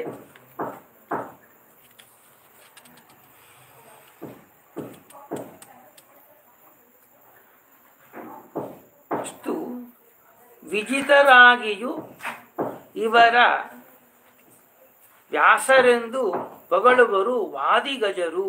ನವೀನ ವ್ಯಾಸರೆಂದು ಪೊಗಳುವರು ವಾದಿಗಜರು. ಇಂಥ ವ್ಯಾಸರಾಜರನ್ನ ವಾದಿಗಳು ಏನು ಕರೀತಾ ಇದ್ದಾರೆ ಅಂದರೆ ನವೀನ ವೇದವ್ಯಾಸ ದೇವರು ಅಂತ ಕರೀತಾ ಇದ್ದಾರಂತೆ. ಅಂದರೆ ಇಲ್ಲಿ ವೇದವ್ಯಾಸ ದೇವರ ವಿಶೇಷ ಅನುಗ್ರಹಕ್ಕೆ ಪಾತ್ರರಾದವರು ಅಂತ ಅರ್ಥ ಅಷ್ಟೇ. ಶ್ರೀಶನೊಲುಮೆ ಸಮೀರನ ಆವೇಶವಿರಲು ಲಾಸ್ಯ ಮಾಳ್ಪದುರುದೇ ವಿಶಾಲ ವಿಮಲ ಯಶ. ಯಾಕೆ ಹೀಗೆಲ್ಲರೂ ಕರೀತಾ ಇದ್ದಾರೆ ಅಂದರೆ ಸಮೀರನ ಆವೇಶ, ಭಗವಂತನ ವಿಶೇಷದ ಒಲಿಮೆ. ನಿನ್ನ ಒಲಿಮೆಯಿಂದ ನಿಖಿಲ ಜನರು ಬಂದು ಮನ್ನಿಸುವರೋ ಮಹಾರಾಯ ಅಂತ ಹೇಳ್ತಾರಲ್ಲ, ಹಾಗೆ ಆ ಶ್ರೀಶನ ಆ ಭಗವಂತನ ವಿಶೇಷ ಅನುಗ್ರಹಕ್ಕೆ ಪಾತ್ರರಾಗಿದ್ದಾರೆ. ವಾಯುದೇವರ ಆವೇಶವುಳ್ಳವರಾಗಿದ್ದಾರೆ. ಆದ ಕಾರಣ ಜಗತ್ತೆಲ್ಲ ಕೂಡ ಅವನ್ನ ಕೊಂಡಾಡ್ತಾ ಇದೆ. ಅಷ್ಟೇ ಅಲ್ಲ, ಇಲ್ಲಿ ಒಂದು ಸಂಶಯ ಬಂತು. ವಾದಿಗಳು ನಿಗ್ರಹ ಮಾಡಿದ್ರು ವ್ಯಾಸರಾಜರು ಹೇಳಿದಾಗ, ಆದರೆ ಆ ಪರಾಜಿತರಾದಂತಹ ವ್ಯಕ್ತಿಗಳು ಕೂಡ ವ್ಯಾಸರಾಜರನ್ನ ಕೊಂಡಾಡ್ತಾ ಇದ್ದಾರೆ. ಅದಕ್ಕೆ ಒಂದು ದೃಷ್ಟಾಂತ ಕೊಡ್ತಾರೆ. ಪರಕೀಯರು ವ್ಯಾಸರಾಜರ ಜೊತೆಗೆ ವಾದ ಮಾಡುವುದು ದೊಡ್ಡ ಆನಂದ ಅಂತವರೆಲ್ಲರಿಗೆ ಕೂಡ. ಸೋತೋದ್ರೂ ಆನಂದ ಪಡ್ತಾರಂತೆ ವ್ಯಾಸರಾಜರ ಜೊತೆಗೆ. ಹೇಗೆ ಅಂದರೆ ಹೇಳ್ತಾ ಇದ್ದಾರೆ ಇಲ್ಲಿ, ಒಮ್ಮೆ ವ್ಯಾಸರಾಜರು ವಿದ್ವಾಂಸರೆಲ್ಲ ಕೂಡ ಅನುವಾದ ಮಾಡ್ತಾ ಇರ್ತಾರೆ. ವಾಕ್ಯಾರ್ಥದಲ್ಲಿ ಅವರವರ ಸಿದ್ಧಾಂತಗಳನ್ನು ಅವರು ಅನುವಾದ ಮಾಡ್ತಾ ಇರ್ತಾರೆ. ಅವಾಗ ವ್ಯಾಸರಾಜರು ಏನಾದರೂ ಒಮ್ಮೆ ತಲೆ ಮುಗಿಸಿಬಿಟ್ರೆ ಎಷ್ಟು ಸಂತೋಷ ಆಗ್ತಾ ಇತ್ತು ಆ ವಿದ್ವಾಂಸರಿಗೆ ಅಂದರೆ, 100 ಮೇರು ಪರ್ವತಗಳನ್ನು ಕೊಟ್ಟರೆ ಎಷ್ಟು ಆನಂದ ಆಗ್ತಾ ಇತ್ತೋ ಅಷ್ಟು ಆನಂದ ಆಗ್ತಾ ಇತ್ತು ವಿದ್ವಾಂಸರಿಗೆ. ಗೆದ್ದವರು ಆನಂದ ಪಡ್ತಾ ಇದ್ರು, ಸೋತವರು ಕೂಡ ಸಂತೋಷದಿಂದ ಹೋಗ್ತಾ ಇದ್ರಂತೆ. ನಮಗೆ ಪರಾಜಿತರಾಗಿದ್ದೇವೆ ದುಃಖನೇ ಇರ್ತಾ ಇದ್ದಿಲ್ಲಂತೆ. ಅಂದರೆ ಆ ರೀತಿ ವ್ಯಾಸರಾಜರು ಪ್ರತಿಯೊಬ್ಬರನ್ನು ಕೂಡ ತಮ್ಮ ಜೀವನದಲ್ಲಿ ಪ್ರೋತ್ಸಾಹ ಕೊಡ್ತಾ ಇದ್ರು. ನಂದ ತೀರ್ಥರ ಮೋಕ್ಷದ ಗ್ರಂಥಗಳಿಗೆ ದಿವ್ಯ ಮಂದಾರ ಮಂಜರಿ ಭವ್ಯ ಗಂಧ ಲೇಪಿಸಿದರು. ಹೇಳ್ತಾ ಇದ್ದಾರೆ, ಆ ಮೋಕ್ಷ ಶಾಸ್ತ್ರವನ್ನು ಕೊಟ್ಟವರು ಆನಂದ ತೀರ್ಥರು. ಅವರ ಒಂದು ಗ್ರಂಥಗಳಿಗೆ ದಿವ್ಯ ಮಂದಾರ ಮಂಜರಿ ಭವ್ಯ ಗಂಧ ಲೇಪಿಸಿದರು. ಭವ್ಯ ಅಂದರೆ ಒಳ್ಳೆ ಶ್ರೇಷ್ಠವಾದಂತಹ ಗಂಧವನ್ನು ಲೇಪನೆ ಮಾಡಿದಂತೆ. ಎಂಥ ಗಂಧ ಅಂದರೆ ವ್ಯಾಖ್ಯಾನದ ಲಿಪಿಗಳಿಂದ ಅವರು ವ್ಯಾಖ್ಯಾನವೇ ಗಂಧವಾಗಿ ಶ್ರೀಮದಾಚಾರ್ಯ ಗ್ರಂಥಗಳಿಗೆ ಒಳ್ಳೆ ಗಂಧಲೇಪನ ಸೇವೆ ಮಾಡಿದ್ರು. ಇಷ್ಟಾಗಿ ಒಂದು ಹೇಳ್ತಾ ಇದ್ದಾರೆ, ಶೇಷಗಿರಿವಾಸ ಶ್ರೀ ವೆಂಕಟೇಶ ಹರಿಯ 12 ವರುಷ ಸೇವಿಸಿ ಮೋದಗೊಳಿಸಿ. ನೋಡೋಣ, ಶೇಷಗಿರಿವಾಸ ಶ್ರೀ ವೆಂಕಟೇಶ. ಒಮ್ಮೆ ಅರ್ಚಕರ ಒಂದು ತಪ್ಪಿಂದ ಸಾಳುವ ನರಸಿಂಹರಾಜರು ಆಳ್ತಾ ಇದ್ರು. ಆವಾಗ ಅವರನ್ನೆಲ್ಲ ಕೂಡ ಸಂಹಾರ ಮಾಡ್ತೀನಿ ಅಂತ ಹೇಳಿ ತೀರ್ಮಾನ ಮಾಡಿದ. ಅದನ್ನು ತಿಳಿದುಕೊಂಡಂತ ಶ್ರೀನಿವಾಸನ ಅರ್ಚಕರೆಲ್ಲ ಕೂಡ ಅವರಿಂದ ನಾವು ಪ್ರಾಣ ಬಿಡೋದಕ್ಕಿಂತಲೂ ಕೂಡ ನಾವೇ ದೇಹತ್ಯಾಗ ಮಾಡ್ತೀವಿ ಅಂತ ಹೇಳಿ ಅರ್ಚಕರ ಒಂದು ವಂಶಸ್ಥರೆಲ್ಲ ಕೂಡ ದೇಹತ್ಯಾಗ ಮಾಡಿಬಿಟ್ರು. ಅದರ ಒಬ್ಬ ಗರ್ಭಿಣಿ ಸ್ತ್ರೀ ಇದ್ಲು. ದೇಹತ್ಯಾಗ ಮಾಡಿದಾಗ ಅರ್ಚಕರು ಯಾರೂ ಇದ್ದಿಲ್ಲ ಶ್ರೀನಿವಾಸನ ಪೂಜೆ ಮಾಡೋದಕ್ಕೆ. ಆವಾಗ ಶ್ರೀಪಾದರಾಜರ ಬಳಿಗೆ ಬರ್ತಾರೆ. ನೋಡಿ, ಬ್ರಹ್ಮಹತ್ಯಾ ಪಾತಕ ಸಂಹಾರ ಮಾಡಿಲ್ಲ ಬ್ರಾಹ್ಮಣನ, ಆದರೆ ಅವರು ಸಾಯೋದಕ್ಕೆ ಇವನು ಕಾರಣನಾಗಿದ್ದ. ಬ್ರಹ್ಮಹತ್ಯೆ ಬಿಟ್ಟಿಲ್ಲ, ಅವರಿಗೆ ಶೋಷಣೆ ಮಾಡ್ತಾ ಇದೆ. ಒಂದು ದೇಹದಲ್ಲಿ ಆಯಾಸ ರೋಗಗ್ರಸ್ತವಾಗಿದೆ, ಇನ್ನೊಂದು ಚಿಂತೆ ಶ್ರೀನಿವಾಸನ ಪೂಜೆ ನಿಂತು ಹೋಗಿದೆ ಅಂಥೇಳಿ. ಆವಾಗ ವಾದಿರಾಜರಲ್ಲಿ ಬಂದ ಪ್ರಾರ್ಥನೆ ಮಾಡಿಕೊಂಡಾಗ ವಾದಿರಾಜರು ವ್ಯಾಸರಾಜರನ್ನ ಕಳಿಸ್ತಾರೆ ಶ್ರೀನಿವಾಸನ ಸೇವೆ ಮಾಡೋದಕ್ಕೆ. ಆ ಘಟ್ಟವನ್ನ ಇಲ್ಲಿ ನಿರೂಪಣೆ ಮಾಡ್ತಾ ಇದ್ದಾರೆ ಸ್ವಾಮಿಗಳು.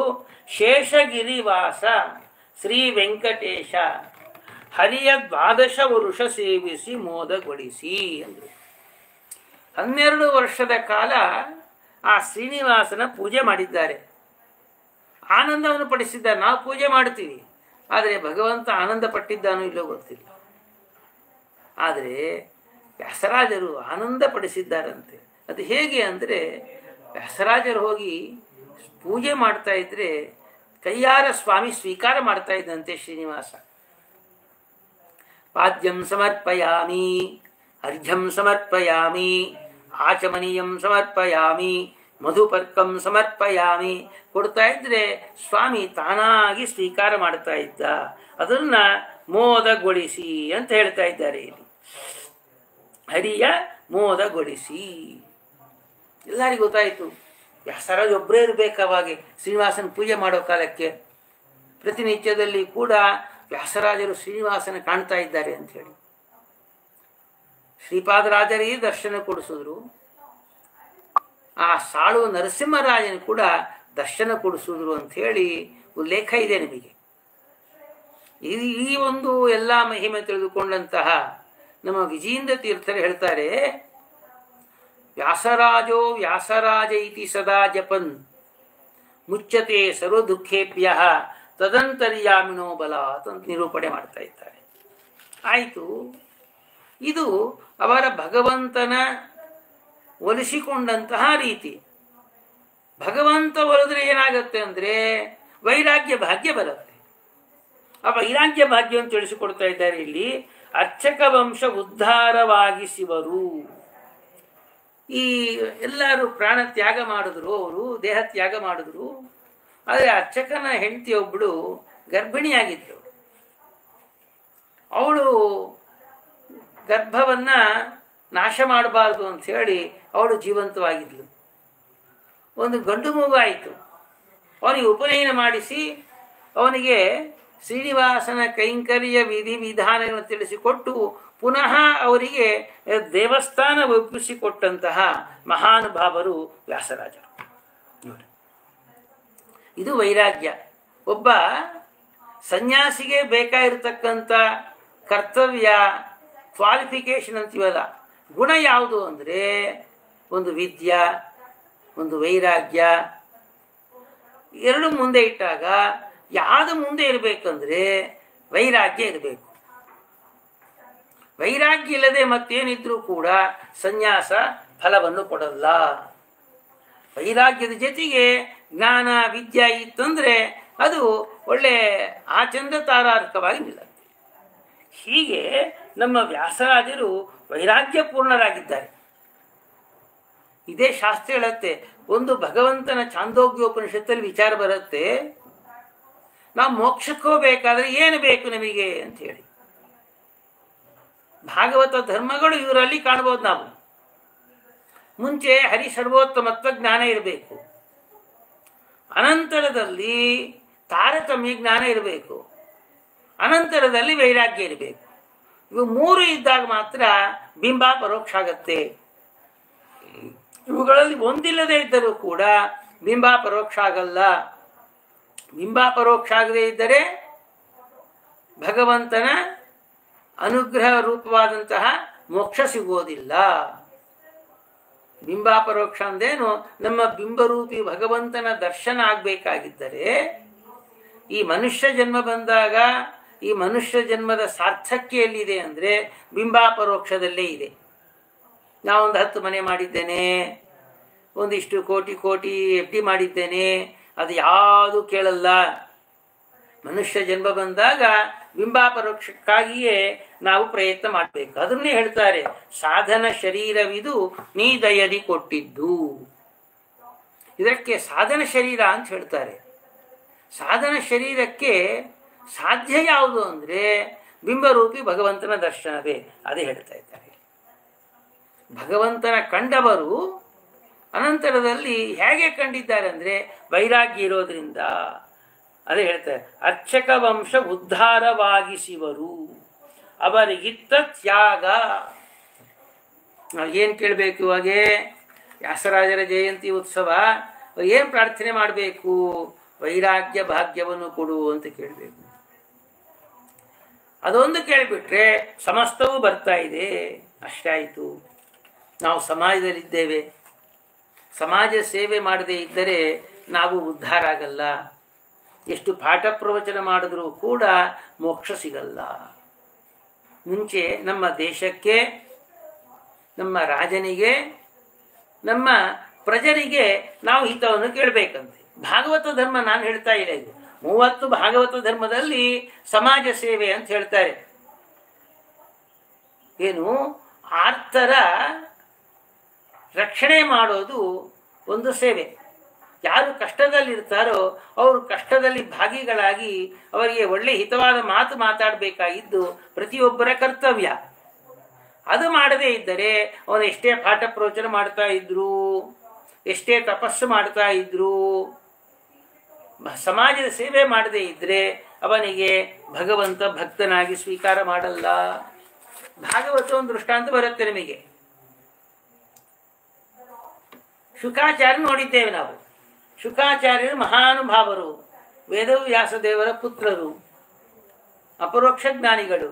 ಆದರೂ ಕೂಡ ಸಮಾಜ ಸೇವೆ ಮಾಡ್ತಾ ಇದ್ರು. ಅವರು ಪ್ರತಿನಿತ್ಯದಲ್ಲಿ ಕೂಡ 5 ಮನೆಗೆ ಭಿಕ್ಷಾಟನೆ ಹೋಗ್ತಾ ಇದ್ರು. ಯಾಕೆ ಭಿಕ್ಷಾಟನೆ ಮಾಡ್ತಾ ಇದ್ರು ಅಂದರೆ ಹೇಳ್ತಾರೆ, ತಾವೇನೋ ಹೊಟ್ಟೆ ತುಂಬಿಸ್ಕೊಳ್ಳಿಕ್ಕೆ ಹೋಗ್ತಾ ಇದ್ದಿಲ್ಲ ಅಂತ. 5 ಮನೆಗೆ ಹೋಗ್ತಾ ಇದ್ರು ಅವರು. ನಾರಾಯಣ ಗೋದೋಹನ ಕಾಲದಷ್ಟು ಸಮಯ ಅವ್ರ ಮುಂದೆ ನಿಂತ್ಕೊಂಡು ಹರಿನಾಮ ಸ್ಮರಣೆ ಮಾಡ್ತಾ ಇದ್ರು. ಏನಾದರೂ ಆ ಗೃಹಿಣಿಯೋ ಗೃಹಸ್ಥನೋ ತಂದು ಹಾಕಿದ್ರೆ ಆ ಗೃಹಿಣಿ ಗೃಹಸ್ಥ ಉದ್ಧಾರ ಆದಂತೆ ಮುಂದೆ ಕೊಟ್ಟೋಗ್ಬಿಡ್ತಾ ಇದ್ರು. ಯಾಕೆಂದ್ರೆ ಅವರು ಕೊಡತಕ್ಕಂಥ ದ್ರವ್ಯಾದಿಗಳಿಂದ ಸ್ವಾಮಿಗೆ ನೈವೇದ್ಯ ಮಾಡಿ ಅವರೇ ಒಳ್ಳೇದಾಗಲಿ ಅಂತ ಹೇಳಿ ಕೇಳುವುದಕ್ಕೆ ಹೋಗ್ತಾ ಇದ್ದಂತೆ. ಇದೇ ಅವರು ಮಾಡತಕ್ಕಂಥ ಸಮಾಜದ ಸೇವೆ. ನೋಡಿದ್ರ, ಅಪರೋಕ್ಷ ಜ್ಞಾನಿಗಳಾದಂತಹ ಶುಕಾಚಾರ್ಯರೇ ಸಮಾಜದ ಬಗ್ಗೆ ಕಾಳಜಿ ಇಟ್ಕೊಂಡಿದ್ರು. ನಾನು ಪಾಠ ಮಾಡ್ತೇನೆ, ಪ್ರವಚನ ಮಾಡ್ತೇನೆ, ನಾನು ಏನು ಮಾಡಲ್ಲ ಅಂದರೆ ಸಮಾಜ ಒಪ್ಪೋದಿಲ್ಲ. ಅದು ಮಾಡಿ ನೋಡಿಸಿದಂಥವರೇ ನಮ್ಮ ವ್ಯಾಸರಾಜರು. ನೋಡಿ, ಜೀವ ದಾನವ ಮಾಡಿದ ದೇವತುಲ್ಯ ಶ್ರೀಗಳನ್ನು ಸಿಂಹಪೀಠದಲ್ಲಿರಿಸಿ ಮುದದಿ. ಆ ಕೃಷ್ಣದೇವರಾಜರಿಗೆ ಕುಹಯೋಗ ಬಂತು. ಆ ಕುಹಯೋಗ ಬಂದಾಗ ಹೇಳ್ತಾ ಇದ್ದಾರೆ, ಆ ಕ್ಷಣದಲ್ಲಿ ಆ ಕಾಲದಲ್ಲಿ ಯಾರು ಪೀಠದಲ್ಲಿ ಕೊಡ್ತಾರೋ ಸಿಂಹಾಸನ ಕೊಡ್ತಾರೋ ಅವರಿಗೆ ಪ್ರಾಣ ಹೋಗುತ್ತೆ ಅಂದರು. ಎಲ್ಲರೂ ಬೇಡ ಅಂತ ಹೇಳಿದ್ರು. ವ್ಯಾಸರಾಜ ನಾವು ಕೊಡ್ತೀವಿ ಅಂತ ಹೇಳಿದ್ರು. ಏನು ರಾಜ ಕಷ್ಟದಲ್ಲಿದ್ದಾಗ ನಮ್ಮ ಕರ್ತವ್ಯ ಅಂದರೆ ಅವನ ಹಿತವನ್ನು ನಾವು ಕೇಳಬೇಕು. ಆ ಹಿತವನ್ನು ಕೇಳದೇ ಇದ್ದರೆ ನಾವೇನಾಗ್ತೀವಿ ಅಂದರೆ ದೇಶದ್ರೋಹಿಗಳಾಗ್ತೀವಿ. ವ್ಯಾಸರಾಜರು ಆ ಸಿಂಹಾಸನದ ಮೇಲೆ ಕೂತುಕೊಂಡು ಅವರ ಒಂದು ಅಪಮೃತ್ಯುವನ್ನು ಪರಿಹಾರ ಮಾಡಿದಂತಹ ಮಹಾನುಭಾವರು. ಅದಕ್ಕೆ ಹೇಳ್ತಾ ಇದ್ದಾರೆ, ಆ ರಾಜ್ಯಾಭಿಷೇಕ ಮಾಡಿದ್ರು. ತೀರ್ಥ ಬಹಳ ಡಿಸ್ಟರ್ಬೆನ್ಸ್ ಆಗ್ತಾ ಇದೆ.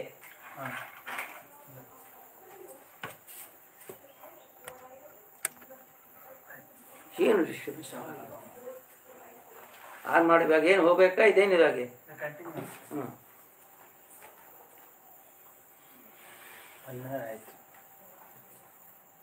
ಹೀಗೆ ಕೃಷ್ಣದೇವರಾಯರು ವ್ಯಾಸರಾಜರಿಗೆ ಪಟ್ಟಾಭಿಷೇಕ ಮಾಡಿದ್ರು. ಅವ್ರು ಏನು ಮಾಡಿದ್ರು ಗೊತ್ತಾ? ಆ ಕುಹುಯೋಗ ಪರಿಹಾರ ಮಾಡಿಬಿಟ್ಟು ಪುನಃ ಒಂದು ದಂಡವನ್ನು ಹಿಡ್ಕೊಂಡು ಹಿಂದಕ್ಕೆ ಬಂದ್ಬಿಟ್ರಷ್ಟೇ ಅವರು. ನೋಡಿ, ಇದೇ ನಾವು ಸನಕ, ಸನಂದನ, ಸನತ್ ಕುಮಾರರು ಇದೇ ರೀತಿ ಮಾಡಿದ್ರಲ್ಲಿ. ರಾಜ್ಯ ಮೇಲೆ ಸಮರ್ಪಣೆ ಮಾಡಿದ್ರು ಕೂಡ ಆ ರಾಜನಿಗೆ ಕೊಟ್ಟು ವಾಪಸ್ ಬಂದ್ರಂತೆ. ನಾವೇನು ಮಾಡ್ಕೊಳ್ತೀವಿ ಇದಕ್ಕೆ ಅಂತ ಹೇಳಿ. ಅದೇನು, ಒಬ್ಬ ಯತಿಗಳು ಹೇಗಿರಬೇಕು ಅಂದರೆ ವ್ಯಾಸರಾಜ ನೋಡಿ ಕಾಣಬೇಕು ನಾವು. ಆಯಿತು, ರಾಜನಿಗೆ